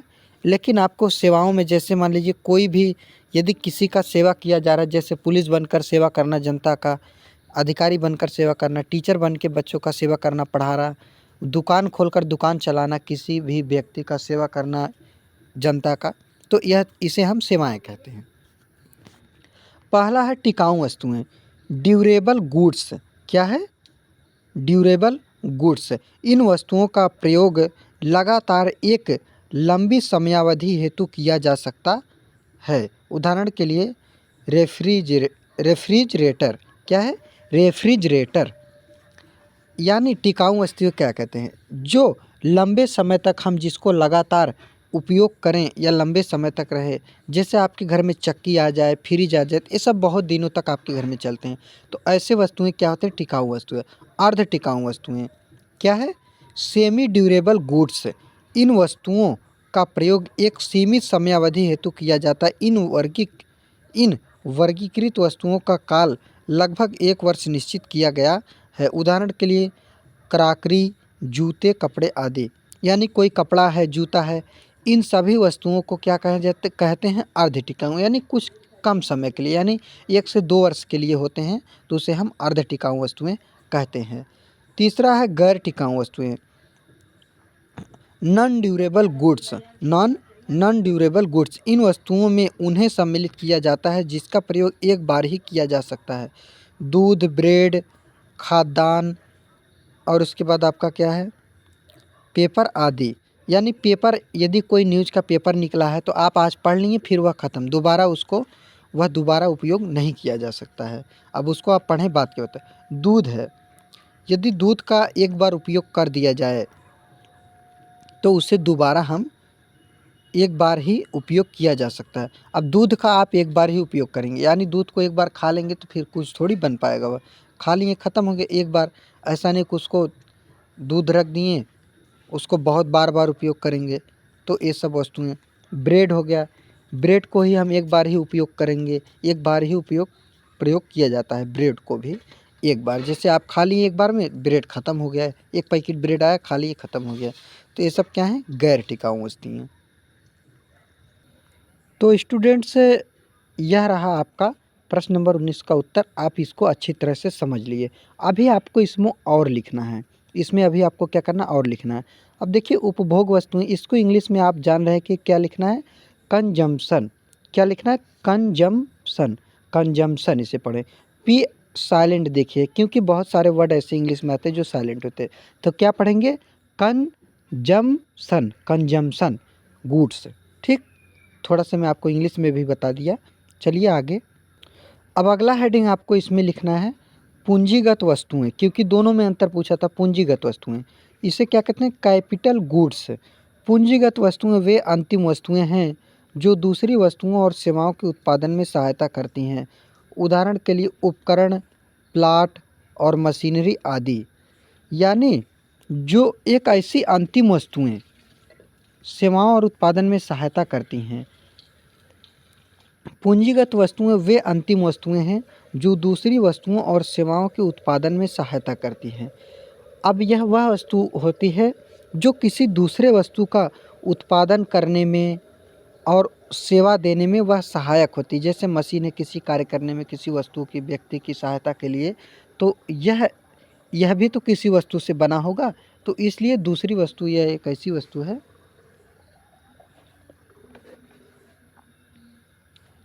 जो क्या करती है कि सहायता देने के लिए है। कौन सी? दूसरी वस्तु के लिए। तो यह है आपका पूंजीगत वस्तुएं। आगे आपको लिखना है इसी में उपभोग वस्तुएं एवं पूंजीगत वस्तुओं में अंतर, कि अब जो उपभोग वस्तु है और पूंजीगत वस्तु है उसमें क्या क्या अंतर है। तो लिखेंगे differences between consumption goods and capital goods, यानी दोनों में क्या अंतर है। लिखेंगे पहले एक तरफ लिखेंगे उपभोग वस्तुएं, दूसरी तरफ लिखेंगे पूंजीगत वस्तुएं। अब उपभोग में पहला पॉइंट है मानवीय आवश्यकताओं को प्रत्यक्ष रूप से संतुष्ट करती है। यह मानवीय आवश्यकताओं को प्रत्यक्ष रूप से संतुष्ट करती है, यानी बहुत ही अपने ही तरफ से, प्रत्यक्ष रूप मतलब खुद से ही पूर्ण करती है। अब पूंजीगत वस्तुओं में लिखेंगे मानवीय आवश्यकताओं को अप्रत्यक्ष रूप से संतुष्ट करती है, इनकी मांग भी उत्पन्न होता है, यानी यह दूसरे के माध्यम से संतुष्ट करता है। इसमें दूसरा लिखेंगे उपभोग वस्तुओं में कि उत्पादन क्षमता को बढ़ावा नहीं देती, यह उत्पादन क्षमता को बढ़ावा नहीं देती। कौन? उपभोग वस्तुएं। लेकिन पूंजीगत वस्तु में लिखेंगे उत्पादन क्षमता को यह बढ़ावा देता है कि उत्पादन और किया जाए। अब उपभोग वस्तुओं में तीसरा पॉइंट लिखेंगे अधिकांश उपभोग यानी टिकाऊ वस्तुओं के अतिरिक्त वस्तुओं की जीवन अवधि सीमित होती। इसमें जीवन अवधि वस्तुओं की होती सीमित होती, लेकिन पूंजीगत वस्तु में तीसरा लिखेंगे जीवन अवधि 1 वर्ष से ज़्यादा होती। इसमें जीवन अवधि 1 वर्ष से ज़्यादा तक कोई वस्तु चल सकती है। इसके अंतर्गत उपभोग व्यय सम्मिलित है।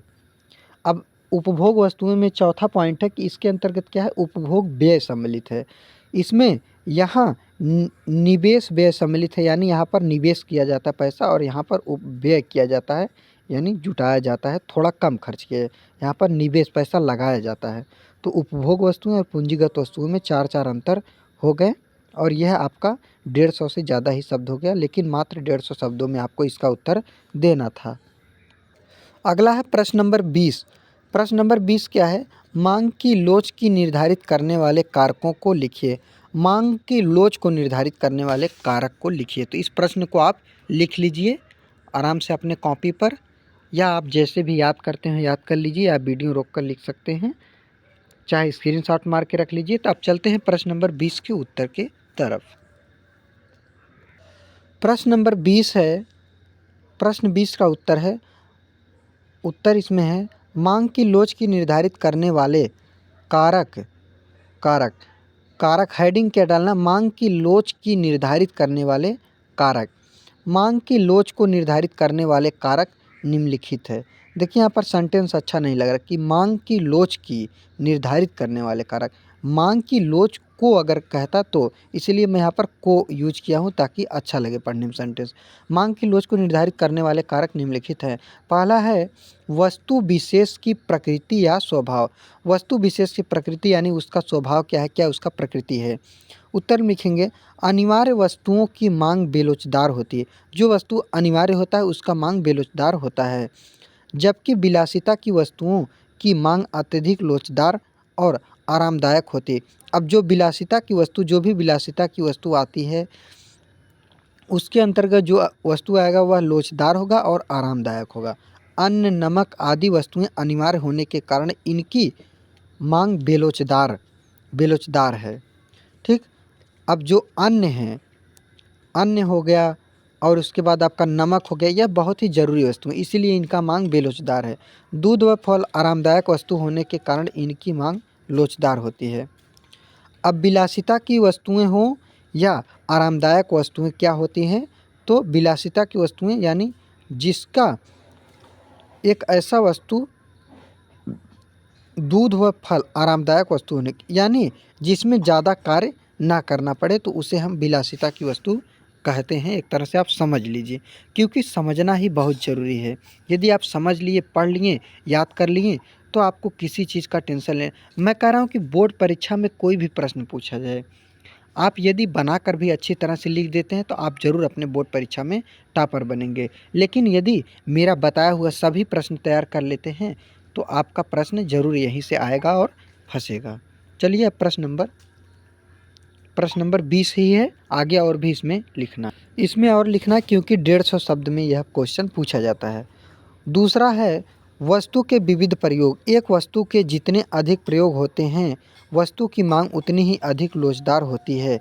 जैसे रोशनी करने में, पंखा चलाने में, प्रेस करने में, कमरा ठंडा या गर्म करने आदि में बिजली का प्रयोग होता है। यानी वस्तु के विविध प्रयोग, किसी वस्तु का जितना अधिक मांग होगा, वो जितना ज़्यादा प्रयोग होगा उतना ही ज़्यादा मांग होगा। हमको घर गर्म या ठंडा करने में, बल्ब जलाने में, पंखा चलाने में, कूलर, एसी, फ्रिज चलाने में किसकी ज़रूरत होती है सबसे ज़्यादा? तो बिजली का ज़रूरत होता है, लाइन का ज़रूरत होता है, इलेक्ट्रिसिटी का ज़रूरत है। इसीलिए उसे हम क्या कहते हैं? वस्तु के विविध प्रयोग कहते हैं। तीसरा है वस्तु के प्रयोग के स्थगन की संभावना। जब किसी वस्तु के प्रयोग को भविष्य के लिए स्थगित किया जा सकता है, जैसे टीवी, फ्रिज, इसकी मांग लोचदार होगी और नमक, दवाइयाँ आदि की मांग बेलोचदार होंगी। वस्तु के प्रयोग के स्थगन की संभावना। किसी वस्तु के प्रयोग को भविष्य के लिए स्थगित, यानी किसी वस्तु को भविष्य के लिए रखा जाए, जैसे टीवी हो गया, भविष्य में भी काम आएगा हमेशा। जैसे आपके घर में नलका लग गया, मोटर लग गया, तो इस तरह के जो सामान आते हैं, फ्रिज, कूलर, ये सब क्या होते हैं? ढेर दिनों तक यानी स्थगित करके ये सामान रखे जाते हैं। तो यह क्या हो गए? वस्तु के स्थगन की संभावना। अब जो नमक होता है, जैसे मान लीजिए टीवी, फ्रिज, इसकी मांग लोचदार होगी, लेकिन नमक, दवाइयाँ की मांग बेलोचदार होती हैं। आगे आपको लिखना है इसी में। चौथा है वस्तु विशेष के स्थानापन्नों की उपलब्धता। जब किसी वस्तु की कीमत बढ़ जाती है तो लोग दूसरी वस्तु को खरीदना पसंद करते हैं। जैसे चाय की कीमत में वृद्धि होने पर लोग कॉफ़ी पीना प्रारंभ कर देंगे। किसी वस्तु, अब वस्तु विशेष के स्थानापन्नों की उपलब्धता के अंतर्गत आपको क्या लिखना है, क्या समझना है कि यह किसे कहते हैं? जब किसी वस्तु की कीमत बढ़ जाती है तो कोई भी व्यक्ति उसको खरीदना नहीं चाहता है, वह उस वस्तु को खरीदना चाहते हैं जो वस्तु सस्ता हो। अब जैसे मान लीजिए यदि चाय पत्ती जो होता है इसका कीमत बढ़ गया और कॉफ़ी सस्ता है, तो लोग कॉफ़ी पीना और कॉफ़ी खरीदना पसंद करेंगे।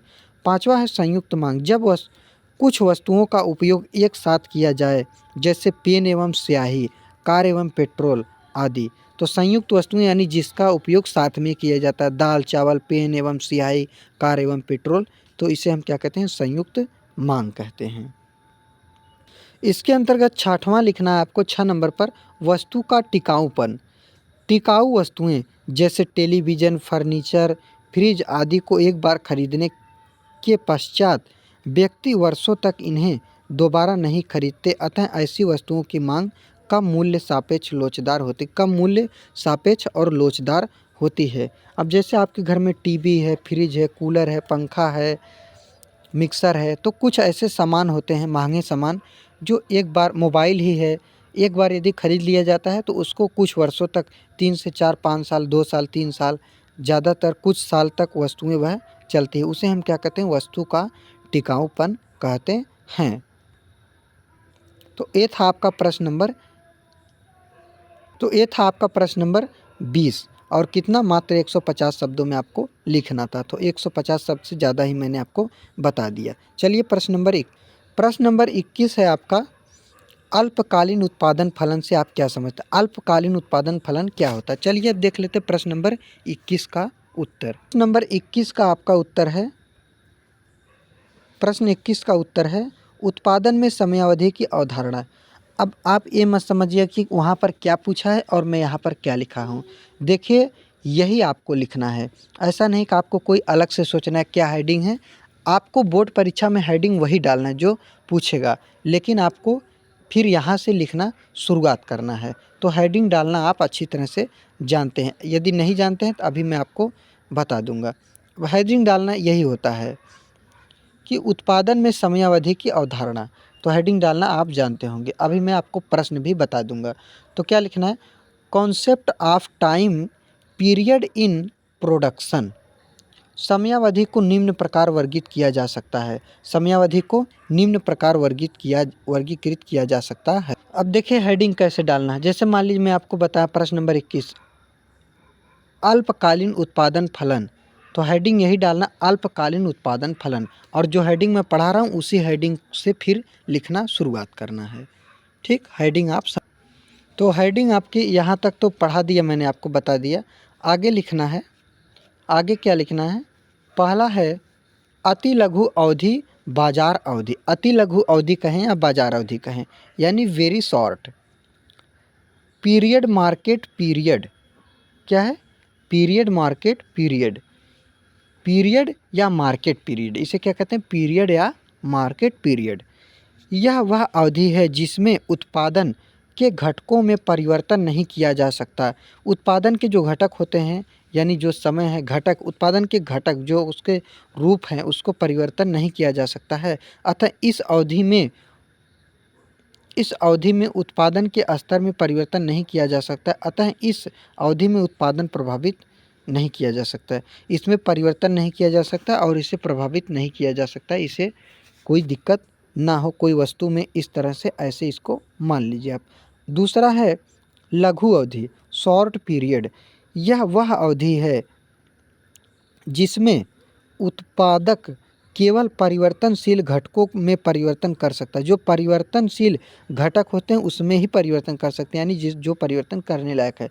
जबकि स्थिर घटकों में कोई परिवर्तन नहीं। जो स्थिर है उसमें क्या परिवर्तन होगा? कोई परिवर्तन। अतः इस अवधि में उत्पादन एक सीमित स्तर तक ही प्रभावित होता है। एक सीमित स्तर तक ही इसमें परिवर्तन किया जा सकता है। तीसरा पॉइंट आपका है, दूसरा हो गया था दीर्घ अवधि, लॉन्ग पीरियड। यह वह अवधि है जिसमें उत्पादक परिवर्तनशील एवं स्थिर दोनों प्रकार के घटकों में परिवर्तन कर सकता है। इसमें दोनों में परिवर्तन, चाहे वह स्थिर हो चाहे स्थिर ना हो, दोनों, चाहे परिवर्तनशील, दोनों में परिवर्तन कर सकता है।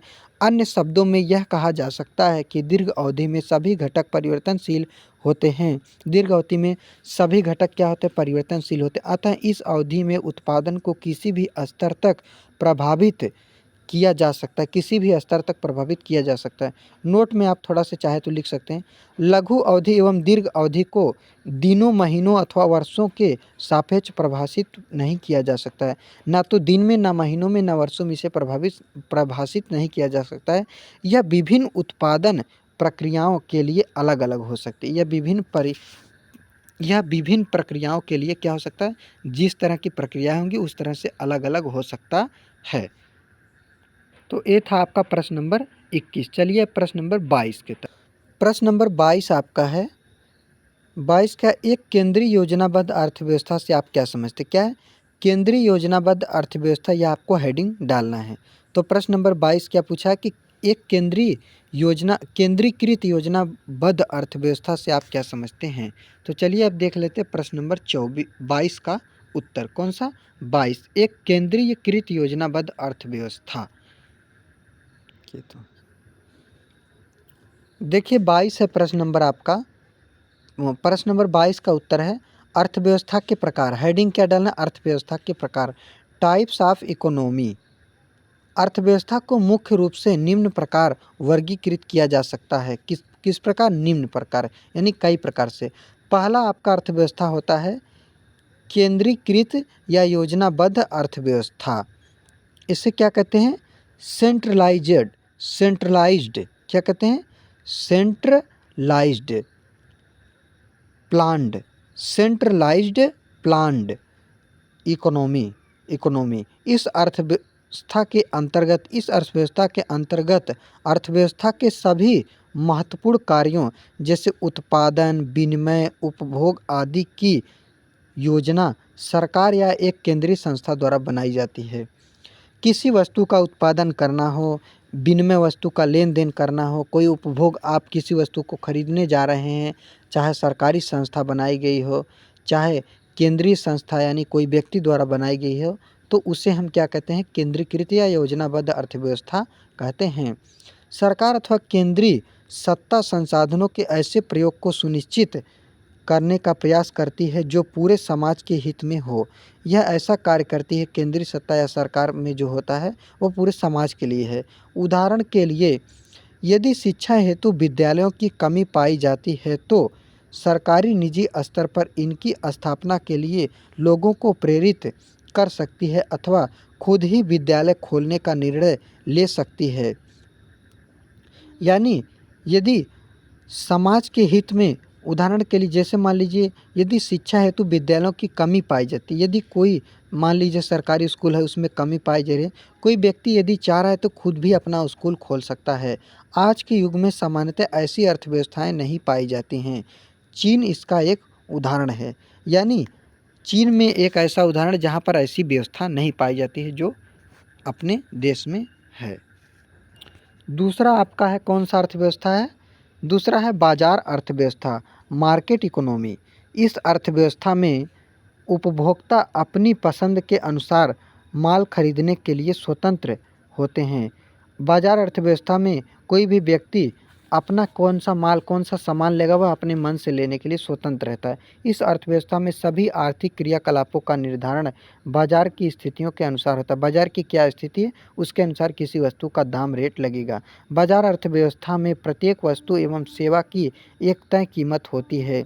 यहाँ पर कीमत तय होता है कि कौन सा वस्तु कितने कीमत में बिचाएगा है, एवं क्रेताओं और विक्रेताओं द्वारा वस्तुओं का विनिमय इसी कीमत पर होता है। खरीदने वाला है, बेचने वाला है, वह उसी कीमत पर वस्तु को बेचेगा, खरीदेगा जितना उसका हो सकता है। कीमत का निर्धारण मांग और पूर्ति के पारस्परिक अंतः संयोजन द्वारा किया जाता है। किसी वस्तु के बीच मांग और पूर्ति, किसी वस्तु को कैसे क्या संबंध है उसमें उसका संयोजन है, किसी वस्तु को कितने पैसे में इसको जा रहा है उसको जोड़ा जा रहा है, कितना आपका पैसा लगा है कितना नहीं लगा है, तो इन सभी के द्वारा इसको क्या जोड़ा जाता है तो इन्हीं सभी के द्वारा संयोजन यानी जोड़ा जाता है।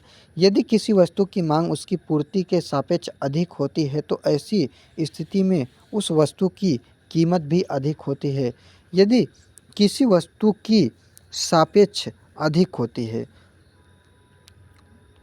मांग उसकी पूर्ति के सापेक्ष अधिक होती, किसी वस्तु की मांग यदि अधिक होगी तो उसका कीमत भी ज़्यादा होगा। ऐसी अर्थव्यवस्था में सरकार आर्थिक क्रियाकलापों में हस्तक्षेप नहीं करती है। पश्चिमी देशों जैसे अमेरिका, जर्मनी आदि में यह अर्थव्यवस्था पाई जाती है। इसे पूंजीवादी यानी कैपिटलिस्ट क्या लिखा है इसमें, जैसे मान लीजिए आप कैपिटल पढ़ते हैं ना, कैपिटलिस्ट अथवा मुक्त स्वतंत्र अर्थव्यवस्था यानी फ्री इकोनॉमी भी इसे कहा जाता है। तो कुछ देश में ऐसी अर्थव्यवस्थाएं पाई जाती हैं जैसे अमेरिका, जर्मनी आदि। यानी कुछ ऐसी अर्थव्यवस्था के बारे में यहाँ पर बात किया गया जो कहाँ पर पाई जाती है। अमेरिका, जर्मनी आदि में यह अर्थव्यवस्था पाई जाती है, यहाँ भी पाई जाती हैं और वहाँ भी पाई जाती, बाकी सभी देश में ऐसी अर्थव्यवस्थाएं नहीं पाई जाती हैं। अगला है आपका तीसरा पॉइंट है मिश्रित अर्थव्यवस्था, मिक्स्ड इकोनॉमी। इस अर्थव्यवस्था में आप इंग्लिश मत लिखिए, यदि चाहे तो लिख सकते हैं, ठीक, मैं बता दे रहा हूँ, आप लिखें या ना लिखें कोई दिक्कत नहीं है, कोई घबराने की बात आपको नहीं कि इंग्लिश नहीं समझ में आ रहा है, नहीं याद हो रहा है, क्यों इसको लिखें, कैसे इसको इंग्लिश हिंदी दोनों में याद करें, तो कोई दिक्कत नहीं, मत लिखिए, हिंदी लिखिए। मिश्रित अर्थव्यवस्था, इस अर्थव्यवस्था में केंद्रीकृत एवं बाजार अर्थव्यवस्था दोनों की विशेषताएं पाई जाती है। मिश्रित में केंद्रीकृत और बाजार अर्थव्यवस्था दोनों का विशेषता पाया जाता है। इसमें निजी एवं सार्वजनिक पब्लिक क्षेत्र दोनों ही साथ साथ कार्य करते हैं। चाहे कोई सरकारी व्यक्ति हो चाहे कोई प्राइवेट व्यक्ति हो, दोनों मिलकर काम करते हैं। सामान्य उपभोग की वस्तुएं निजी क्षेत्र के अंतर्गत उत्पादित की जाती हैं।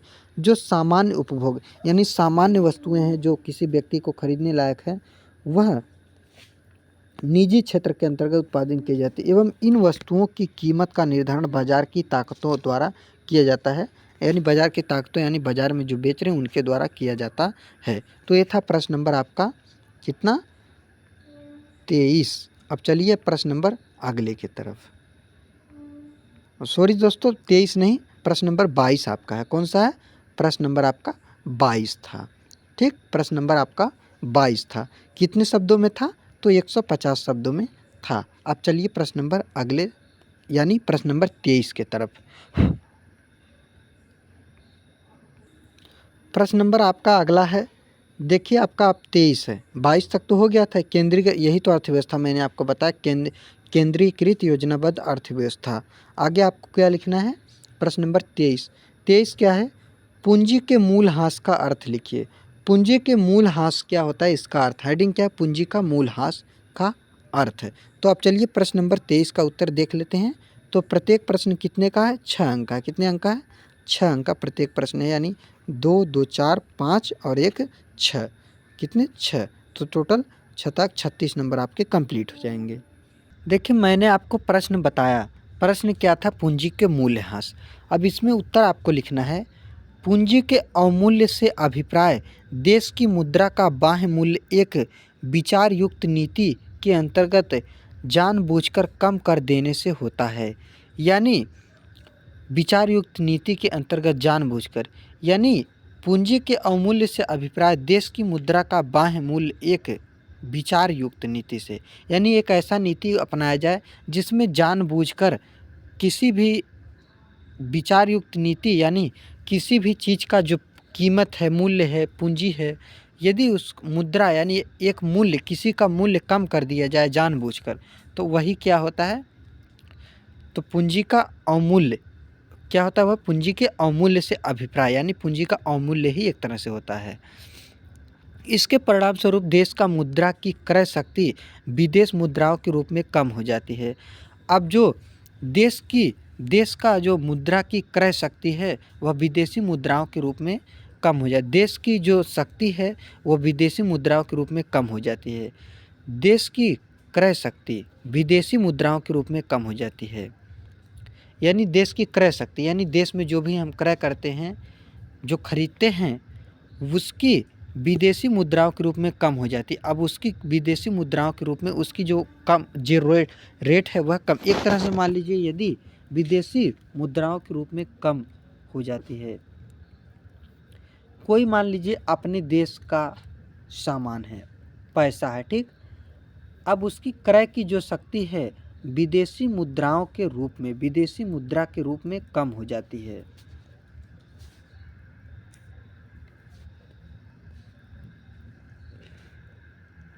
अब जानबूझकर क्या होता है, जानबूझकर ऐसा करने पर अपने देश की मुद्रा की क्रय शक्ति विदेशी मुद्राओं के रूप में कम हो जाती है, यानी विदेशी मुद्रा का क्रय शक्ति अधिक हो जाता है और अपने देश का कम हो जाता है।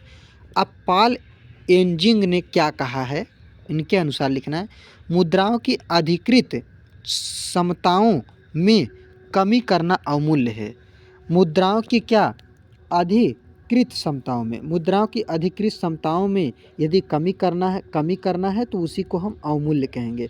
अब अवमूल्य के गुण कारण लिखना, अवमूल्य के क्या कारण है, अवमूल्य की देश की अर्थव्यवस्था में आधारभूत असंतुलन का द्योतक है, यानी असंतुलन, यहाँ पर संतुलन नहीं पाया जाता है आधारभूत का, ठीक। किसी भी देश में अवमूल्य भूकंप की भांति अचानक सामने नहीं आता, यह भूकंप की तरह अचानक ही सामने नहीं आ जाता, बल्कि देश की अर्थव्यवस्था में पिछले कई वर्षों से उत्पन्न हो रही समस्याओं का परिणाम होता है। यह किसका परिणाम होता है कि देश में पहले कैसी समस्याएं चल रही थी और अब क्या होने वाला है। साधारणतः अवमूल्य निम्न दशाओं में किया जाता है, अवमूल्य कई दिशाओं में किया जाता है, कई दशाओं में। चलिए आगे देख, अब इसकी कौन कौन सी दशा है जो कई दशाओं में किया जाता है। पहला है जब किसी देश की मुद्रा के आंतरिक मूल्य व बाह्य मूल्य में अंतर होता है अथवा देश की बाह्य मुद्रा का मूल्य अधिक होता है, यानी जब किसी देश की मुद्रा के आंतरिक मूल्य, किसी देश की मुद्रा जो आंतरिक मूल्य व बाह्य मूल्य, यानी जो भी मूल्य है, आंतरिक का है चाहे बाह्य का है, जो भी मूल्य है उसमें जब अंतर होता है, या देश का बाह्य मुद्रा, यानी देश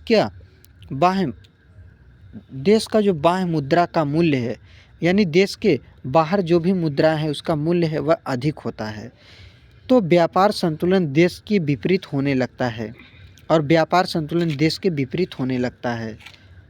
मुद्रा का अवमूल्य करके इस स्थिति को सुधारा जा सकता, अवमूल्य, मुद्रा का अवमूल्य करके, यानी सभी को यदि बराबर कर दिया जाए, अपने में समझौता कर लिया जाए एक तरह से, तब क्या होगा, बराबर होगा। दूसरा है मुद्रा के बाह्य अथवा आंतरिक मूल्यों में कोई अंतर न होने पर भी कोई देश अपने निर्यात बढ़ाने तथा आयात कम करने के उद्देश्य से अवमूल्य कर सकता है, अवमूल्य कर सकता है।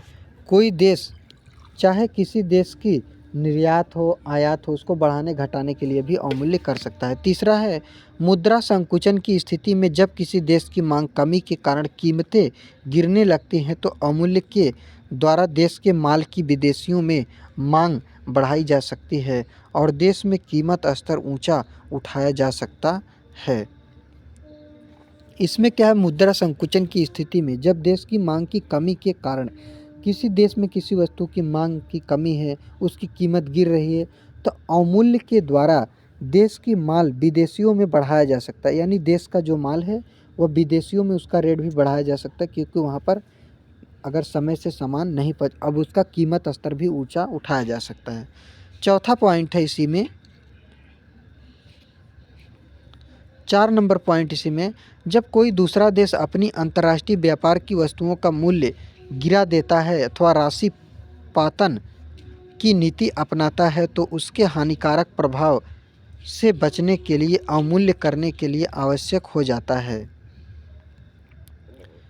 अब जैसे कोई देश है, वह कोई अंतर्राष्ट्रीय व्यापार के मूल्य गिरा देता है, वह पूरे अंतर्राष्ट्रीय में मतलब अपना मूल्य गिराएगा तो सभी का मूल्य घट जाता है। एक तरह से ऐसा होता है मार्केट में या देश विदेश के व्यापार में। पांचवा है, जब दो देशों के बीच घनिष्ठ व्यापारिक संबंध होते हैं तो एक देश द्वारा अवमूल्य करने पर दूसरा देश भी ऐसा करने के लिए बाध्य हो जाता है। यानी एक देश मूल्य घटा दिया तो दूसरा मजबूरी में मूल्य घटाएगा, क्योंकि यदि नहीं घटाएगा तो उसका सामान कम बिकेगा। तो इसमें बाजार लेन देन खरीदना, तो इन्हीं सभी से रिलेटेड इसमें आपको पढ़ना होता है कि इसमें इकोनॉमिक्स यानी अर्थशास्त्र में। अभी आगे आपको लिखना है इसी में। तो ये था आपका प्रश्न नंबर 23 का उत्तर। प्रश्न 23 का उत्तर। अब चलिए प्रश्न नंबर 24 देख लेते हैं, लघु उत्तरी का लास्ट। अब आपका प्रश्न नंबर 24 है, लघु उत्तरी प्रश्न का 24 है, लास्ट यह है, क्योंकि 1 2 3 4 5 हो गए, अब लास्ट है। यहाँ से आपका 36 नंबर कंप्लीट हो जाएगा। केंद्रीय बैंक को अंतिम ऋणदाता क्यों कहा जाता है? जो केंद्रीय बैंक है आखिर उसको अंतिम ऋणदाता क्यों कहा जाता है? तो मेन चीज़ क्या है, केंद्रीय बैंक के बारे में लिखना है। प्रश्न नंबर 24। अब उत्तर में आपको लिखेंगे, प्रश्न 24 का उत्तर लिखेंगे, भारतीय रिजर्व बैंक की अंतिम ऋणदाता की भूमिका से तात्पर्य व्यावसायिक बैंकों पर वित्तीय संकट आने पर भारतीय रिजर्व बैंक द्वारा इन बैंकों को ऋण देकर संकट से उबारने से है। यानी भारतीय रिजर्व बैंक की अंतिम ऋणदाता की भूमिका के तात्पर्य से क्या है कि व्यावसायिक बैंकों पर वित्तीय, यानी कोई भी व्यावसायिक बैंक है, यदि उस पर वित्तीय संकट आता है यानी पैसे से संबंधित कोई भी दिक्कत आता है तो आरबीआई भारतीय रिजर्व बैंक, जो आपका भारतीय बैंक है, आरबीआई आप छोड़ दीजिए, जो आपका भारतीय रिजर्व बैंक द्वारा इन बैंकों को ऋण, भारतीय रिजर्व बैंक क्या करती है, इन बैंकों को ऋण देती है। कौन सा बैंक? भारतीय रिजर्व बैंक। अब आगे इसी में आपको लिखना है, केंद्रीय बैंक के बारे में पूछा था तो केंद्रीय बैंक सेंट्रल बैंक।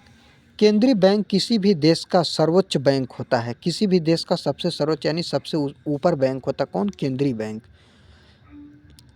संबंधित देश के विधान के अंतर्गत इसे कुछ विशेषाधिकार तथा शक्तियाँ प्राप्त होती हैं। इसे कुछ अधिकार और शक्ति प्राप्त होता है जो अन्य बैंकों को प्राप्त नहीं होता। इसे एक ऐसा शक्ति प्राप्त होता है जो सभी बैंकों को ऐसा शक्ति प्राप्त नहीं होता है। अतः केंद्रीय बैंक यह संस्था है जिसे सामान्य जनहित में मुद्रा की मात्रा में विस्तार तथा संकुचन की व्यवस्था करने का दायित्व सौंपा गया है। इसे क्या करना है? मुद्रा का विस्तार करना है, मुद्रा को बचाकर ध्यान में रखकर करना है। मतलब कई तरह के दायित्व इसके कर्तव्य दिए गए इसको। कौन? केंद्रीय बैंक यानी सेंट्रल बैंक को। भारतीय रिजर्व बैंक भारत का केंद्रीय बैंक है। अब भारत का केंद्रीय बैंक क्या है? भारतीय रिजर्व बैंक है, जिसे 1 अप्रैल 1935 में 5 करोड़ की चुकता पूंजी से चालू किया गया था। यानी भारतीय रिजर्व बैंक भारतीय रिजर्व बैंक या जो भारत का केंद्रीय बैंक है उसकी स्थापना 1 अप्रैल 1935 ईस्वी में हुआ था और इसकी स्थापना करने में, इसको बनाने में टोटल 5 करोड़ रुपए लगाया गया था। आगे आपको लिखना है इसी में केंद्रीय बैंक के कार्य। अब केंद्रीय बैंक के कार्य थोड़ा से क्या है। रिजर्व बैंक ऑफ इंडिया के केंद्रीय बैंकिंग संबंधित कार्य निम्नलिखित है। केंद्रीय बैंक के कार्य निम्नलिखित है। पहला क्या है, पत्र मुद्रा का निर्गमन। पत्र मुद्रा का निर्गमन करना रिजर्व बैंक का प्रमुख कार्य है। पत्र मुद्रा का निर्गमन करना। पत्र मुद्रा मतलब एक तरह से नोट ही मान लीजिए पत्र मुद्रा है, तो इसका जो निर्गमन करना किसका कार्य है, रिजर्व बैंक। कौन सा मुद्रा, पत्र मुद्रा। पत्र मुद्रा मुद्रा यह बैंक 2 रुपये से लेकर 2000 तक के नोटों को निर्गमित करती है। 2 रुपये से लेकर 2000 का नोट कौन छापता है, तो केंद्रीय बैंक छापता है। यह किसका कार्य होता है, तो पत्र मुद्रा का निर्गमन के अंतर्गत आता है। 1 रुपये का नोट, अब रुपये का चिन्ह आगे लगता है तो 1 रुपये पढ़ा जाता है। 1 रुपये का नोट भारत सरकार द्वारा निर्गमित किया जाता है। यानी 1 रुपये का नोट भारत सरकार, अगर भारत सरकार कहते हैं तो 1 रुपये का नोट छापा जाता है।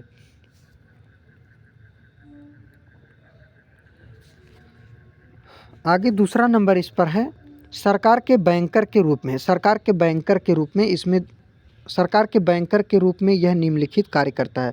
सरकार के बैंकर के रूप में क्या करता है, निम्नलिखित कार्य करता है। पहला, रिजर्व बैंक ऑफ इंडिया केंद्र सरकार को अल्पकालीन ऋण प्रदान करता है। अल्पकालीन यानी कुछ समय के लिए जो रिजर्व बैंक ऑफ इंडिया है वह केंद्र सरकार यानी सेंट्रल गवर्नमेंट को ऋण देता है। यानी ऋण मतलब आप समझ सकते हैं कि एक तरह से लोन, जिससे सरकार अपने सार्वजनिक व्यय तथा सार्वजनिक प्राप्ति के बीच अस्थायी घाटे को पूरा कर सके।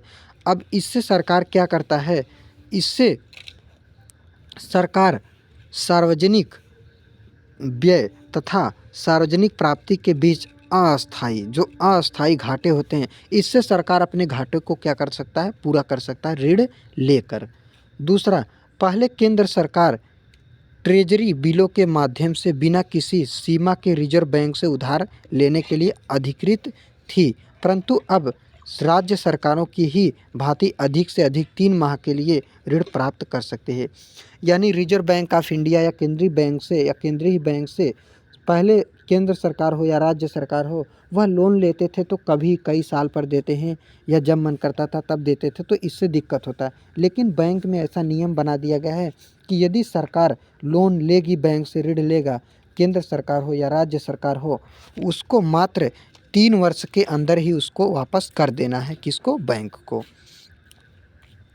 तो ये थे टोटल आपके 24 प्रश्न। क्या थे, कितने थे, 24 प्रश्न तक हो गया। अब देखेंगे कितना, 25 से लेकर 27 तक, 25 से 27 तक, यानी 25, 26 और 27, 1, 2, 3 प्रश्न आपका दीर्घोत्तरी प्रश्न रहेगा।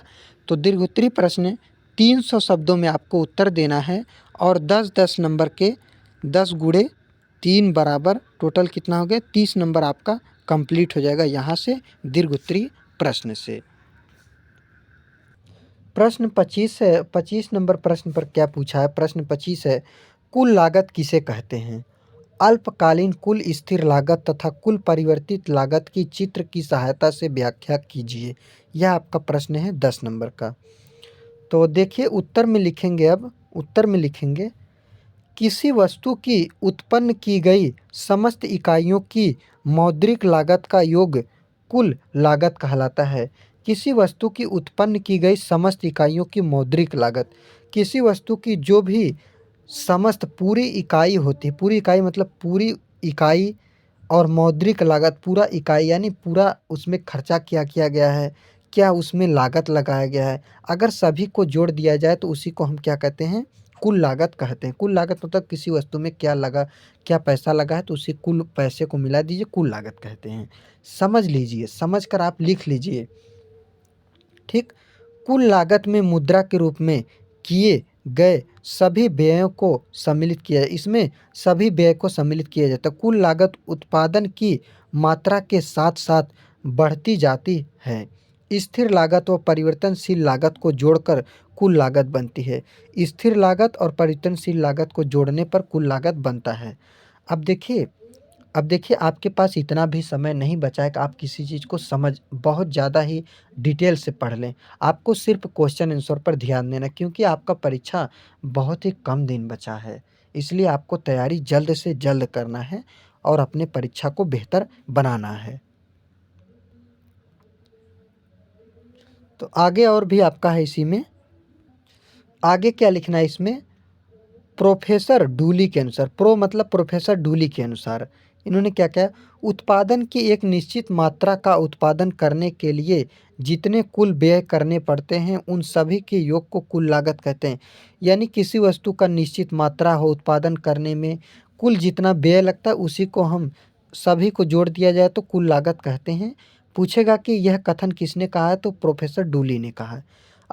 अब इसमें सूत्र उन्होंने दिया है, कुल लागत टीसी बराबर, कुल लागत टीसी, कुल लागत ब्रैकेट में टीसी बराबर कुल स्थिर लागत टीएफसी प्लस कुल परिवर्तनशील लागत टी भी सी ब्रैकेट में। ठीक, सामान्यतः किसी वस्तु के उत्पादन की मात्रा में वृद्धि होने के साथ साथ उसकी कुल लागत में भी वृद्धि होती है।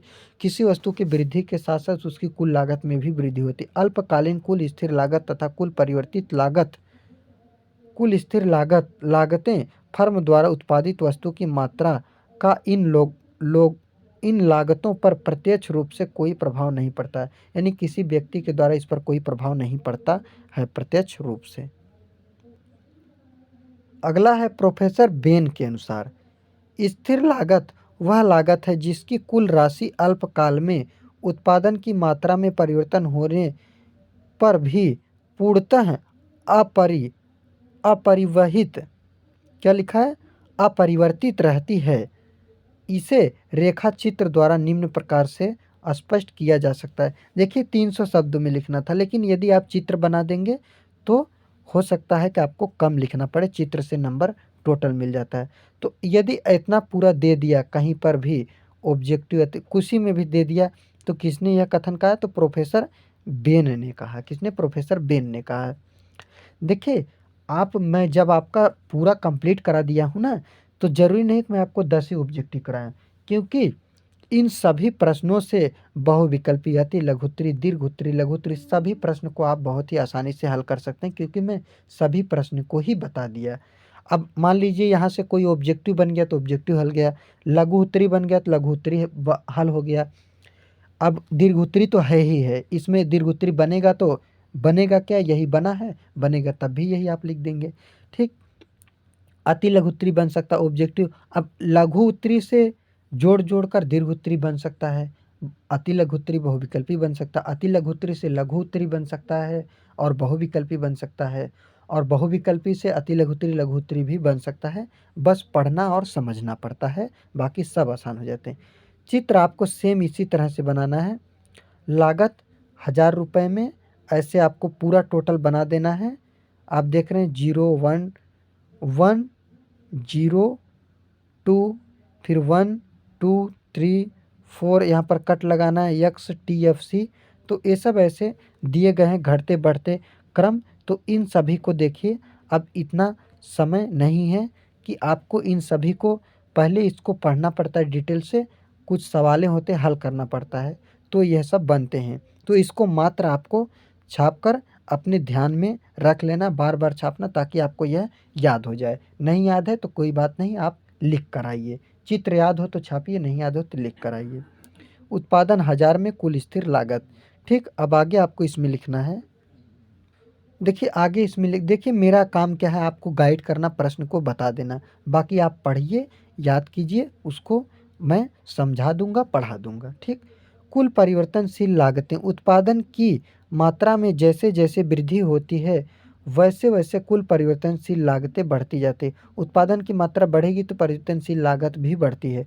सर्वप्रथम उत्पादन बढ़ने पर कुल परिवर्तनशील लागत घटती दर से बढ़ती है। एक व्यवस्था के पश्चात यह स्थिर दर से बढ़ती है और फिर अंतिम व्यवस्था में यह बढ़ती हुई दर से बढ़ती है। अर्थात कुल परिवर्तनशील लागत की वृद्धि दर उत्पत्ति के नियमों को प्रभावित होती नियमों से प्रभावित होती है। इसे रेखा चित्र द्वारा निम्न स्पष्ट कर दिया गया, यानी जब बढ़ता है तो वह बढ़ता ही जाता है।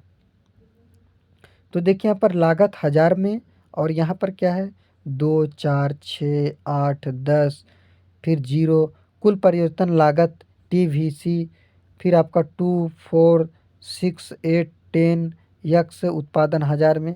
तो इस तरह से मात्र इसी चित्र को आपको इसके आगे छाप लेना है और अच्छी तरह से बना लेना साफ सुथरा। कोशिश कीजिएगा कि चित्र जब भी हम बनाए तो किससे बनाए, पेंसिल, किससे, पेंसिल से बनाना है, पेंसिल से बनाना है। ठीक। प्रश्न नंबर आपका 26 है, एक पूर्ण प्रतियोगिता बाजार में प्रत्येक फर्म दीर्घकाल में केवल सामान्य लाभ ही अर्जित करती है, विस्तार से समझाइए। कि एक पूर्ण प्रतियोगिता बाजार में जो फर्म होता है वह दीर्घकाल में केवल सामान्य लाभ ही अर्जित कर पाता है, इसके बारे में विस्तार से बताइए। उत्तर लिखेंगे, दीर्घकाल में उस स्थिति में फर्म संतुलन को प्राप्त करती है जब उसकी सीमांत लागत और सीमांत आय बराबर होती है। जब सीमांत लागत और सीमांत आय बराबर होती है तब वह फर्म को संतुलन प्राप्त करता है, तथा सीमांत लागत वक्र सीमांत आय वक्र को नीचे को काटेगा। अब सीमांत आय जो वक्र है वह नीचे को काटेगा, अर्थात दीर्घकाल में भी फर्म के संतुलन की वही शर्तें हैं जो कि अल्पकाल में, परंतु यहाँ पर यह बात ध्यान में रखनी चाहिए कि दीर्घकाल में फर्म द्वारा केवल सामान्य लाभ ही अर्जित किए फर्म द्वारा केवल सामान्य लाभ ही अर्जित किए जा सकते हैं। अब इसमें यह मात्र यह चित्र आपको छप दीर्घकाल में फर्म के संतुलन को निम्न चित्र द्वारा दर्शाया जा रहा है। और आगे यहाँ क्या लिखे, वस्तु की इकाइयाँ दीर्घकाल में फर्म का संतुलन, जैसे आय हो या लागत हो, जैसे अब यहाँ पर जैसे P है, O है, जैसे जैसे PQO, XE, LMC, LAC, MR, A या ARY। तो इस तरह से इस पूरे चित्र को, जिस तरह से यह पूरा चित्र बनाया गया है, उस चित्र को आपको ऐसे बना लेना है। इस चित्र को आपको मात्र ऐसे ही टोटल अच्छी तरीके से बना देना है और देखने में भी अच्छा लगे, नंबर भी आपको मिल जाएगा। तो चलिए आगे भी इसमें लिखना है। अब देखिए, लिखना तो 300 शब्द है, लेकिन यदि चित्र छाप देते हैं तो कम भी लिखेंगे तो कोई दिक्कत नहीं। उपरोक्त चित्र में बिंदु ई संतुलन बिंदु है क्योंकि इस बिंदु पर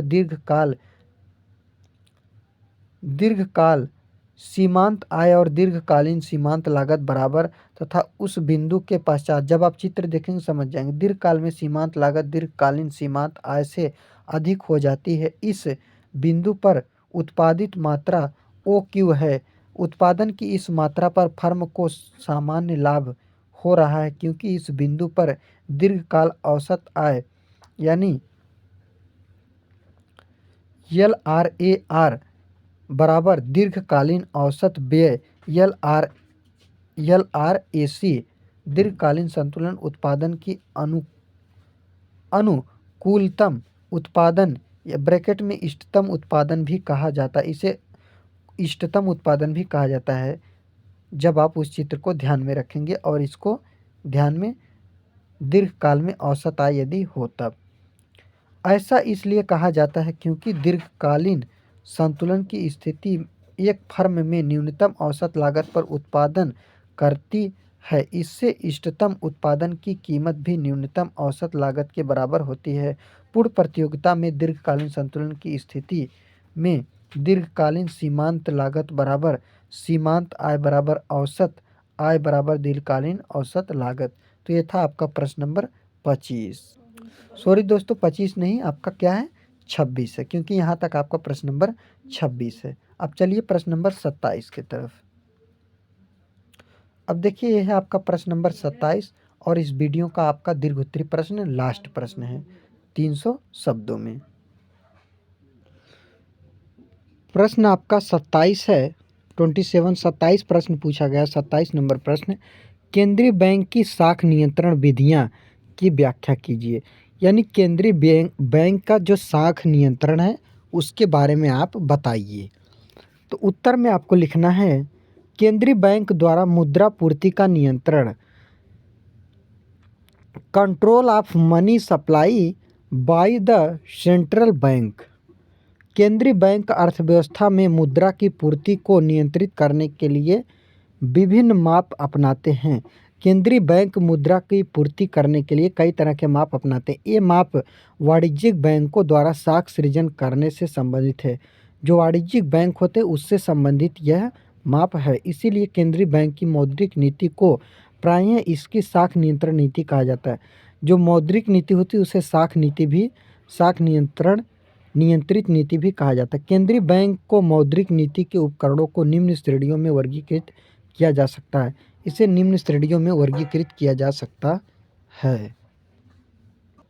अब आगे क्या लिखना है आपको, इसमें एक चार्ट आपको बनाना है, मौद्रिक नीति के उपकरण, फिर ऐसे बनाना है और ऐसे यहाँ ले जाना है, ऐसे यहाँ ले जाना, ऐसे जिस तरह से आया है। इसमें आप लिखेंगे अब जैसे मात्रक उपकरण और इसमें गुणात्मक उपकरण। मात्रक उपकरण में पहला है बैंक दर, दूसरा है रेपो दर, तीसरा है रिवर्स रेपो दर, चौथा है नगद आरक्षित अनुपात, पांचवा है वैधानिक तरलता अनुपात, छठवां है खुले बाजार की प्रक्रियाएं। अब गुणात्मक उपकरण में है सीमांत आवश्यकता, साख की राशनिंग और तीसरा है नैतिक प्रभाव। तो अभी आगे भी आपको लिखना है, यह चार्ट आपको बना देना है। इस तरह से अच्छा भी लगेगा देखने में, अच्छा नंबर भी। अब आगे आपको लिखना है थोड़ा सा किसके बारे में, मात्रात्मक उपकरण के बारे में। तो इसमें क्या है,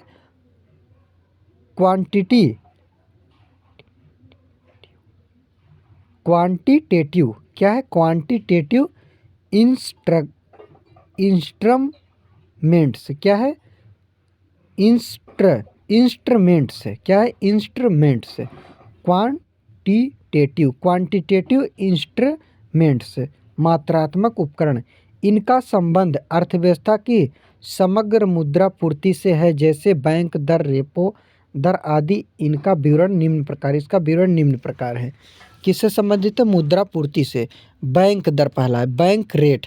reserve bank of India act के अनुसार बैंक दर वह दर होती है जिस पर reserve bank bill of exchange या अन्य व्यापारिक प्रपत्रों को, जिन्हें एक्ट के अंतर्गत क्रय योग्य ठहराया गया है, इसमें क्या किया गया, क्रय योग्य ठहराया गया है, क्रय करने या पुनर्कटौती रेडिस काउंट क्या है, रेडिस काउंट करने के लिए तैयार रहता है। अन्य शब्दों में, जिस दर पर रिजर्व बैंक बिलों की पुनर्कटौती करता है उसे क्या कहते हैं, बैंक दर कहते हैं। यदि बैंक दर पुनर्कटौती करता है अपने बिलों पर, रिजर्व बैंक बिलों पर, यानी किसी भी दर पर यदि बैंक बिलों का कटौती करता है तो उसी को हम बैंक दर कहते हैं। व्यापारिक रूप में यह दर होती है जिस पर रिजर्व बैंक व्यापारिक बैंकों को दीर्घकालिक उधार देता है। या क्या करता है, दीर्घकालिक उधार देता है। आगे आपको और लिखना है इसमें, अगला है आपका, इसमें क्या लिखना है, इसी में दूसरा है रेपो दर। रेपो दर यानी रेपो रेट इंग्लिश में। रेपो दर वह दर होती है जिस ब्याज दर पर रिजर्व बैंक ऑफ इंडिया अन्य व्यापारिक बैंकों को अल्प अवधि ऋण देता है। रेपो दर को पुनर्खरीद दर भी कहा जाता है। रेपो दर को पुनर्खरीद दर भी कहा जाता है। इसमें रिजर्व बैंक ऑफ इंडिया ऋण देता है, इससे संबंधित है। तीसरा है रिवर्स रेपो दर। यह रेपो दर के विपरीत है। यह रेपो दर के क्या है, विपरीत होता है, यानी अगर वह देता है तो वह नहीं देता है। जब वाणिज्यिक बैंक अपने पास उपलब्ध अतिरिक्त धन को आरबीआई में रखते हैं तो उस पर वाणिज्यिक बैंकों को जो ब्याज मिलता है उसे रिवर्स रेपो दर या रिवर्स रेपो रेट कहते हैं, यानी विपरीत संबंध। यानी जब वाणिज्यिक बैंक अपने पास उपलब्ध अतिरिक्त धन को आरबीआई में रखता है, अपना जो पैसा है आरबीआई में रखता है, तो उस पर वाणिज्यिक बैंकों को जो ब्याज मिलता है, अब वो रख दिया और वाणिज्यिक बैंक को जो भी ब्याज मिला उसे हम रिवर्स रेपो दर कहेंगे। आगे है गुणात्मक उपकरण। गुणात्मक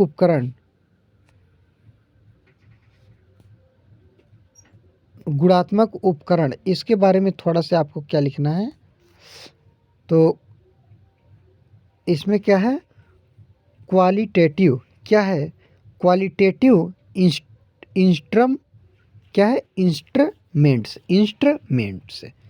इसका संबंध अर्थव्यवस्था के चयनात्मक क्षेत्रों से होता है। मौद्रिक नीति के गुणात्मक उपकरण निम्नलिखित हैं।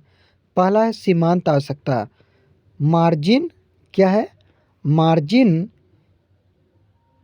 Requirement, margin requirement. सीमांत आवश्यकता से तात्पर्य बैंक द्वारा दिए गए ऋण तथा ऋण के लिए प्रदान की गई जमानत वाली वस्तु के वर्तमान मूल्य के अंतर से है।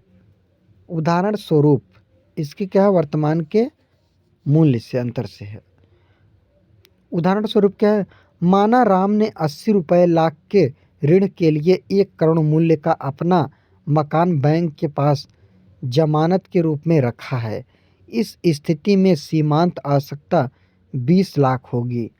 यानी मान लीजिए एक व्यक्ति है राम, 80 लाख के लिए 1 करोड़ मूल्य का अपना मकान, उसको 80 लाख रुपए चाहिए और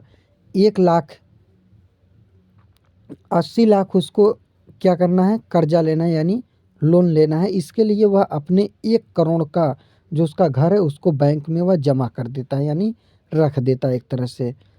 तो घर तो नहीं, मतलब मान लीजिए घर भी गिरवी रखा गया तो जमा ही हो गया मान लीजिए। इस स्थिति में सीमांत आवश्यकता 20 लाख होगी। अब इस स्थिति में जो सीमांत आवश्यकता वो कितना होगी, 20 लाख होगी। जब सीमांत आवश्यकता को बढ़ा दिया जाता है तब साख की पूर्ति को कम करने की आवश्यकता होती है। यदि यह बढ़ा दिया जाए कि साख की जो पूर्ति उसको कम करना, और जब सीमांत आवश्यकता को कम कर दिया जाता है तब साख की पूर्ति को बढ़ाने की आवश्यकता होती है, तब इसको बढ़ाने की आवश्यकता होती है। आगे आपको इसी में लिखना है तीसरा, नैतिक दबाव, मोरल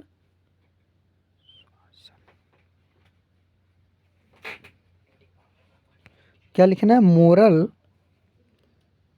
तो देखिए अगला आपका क्या है, नैतिक दबाव, मोरल स्वेजन।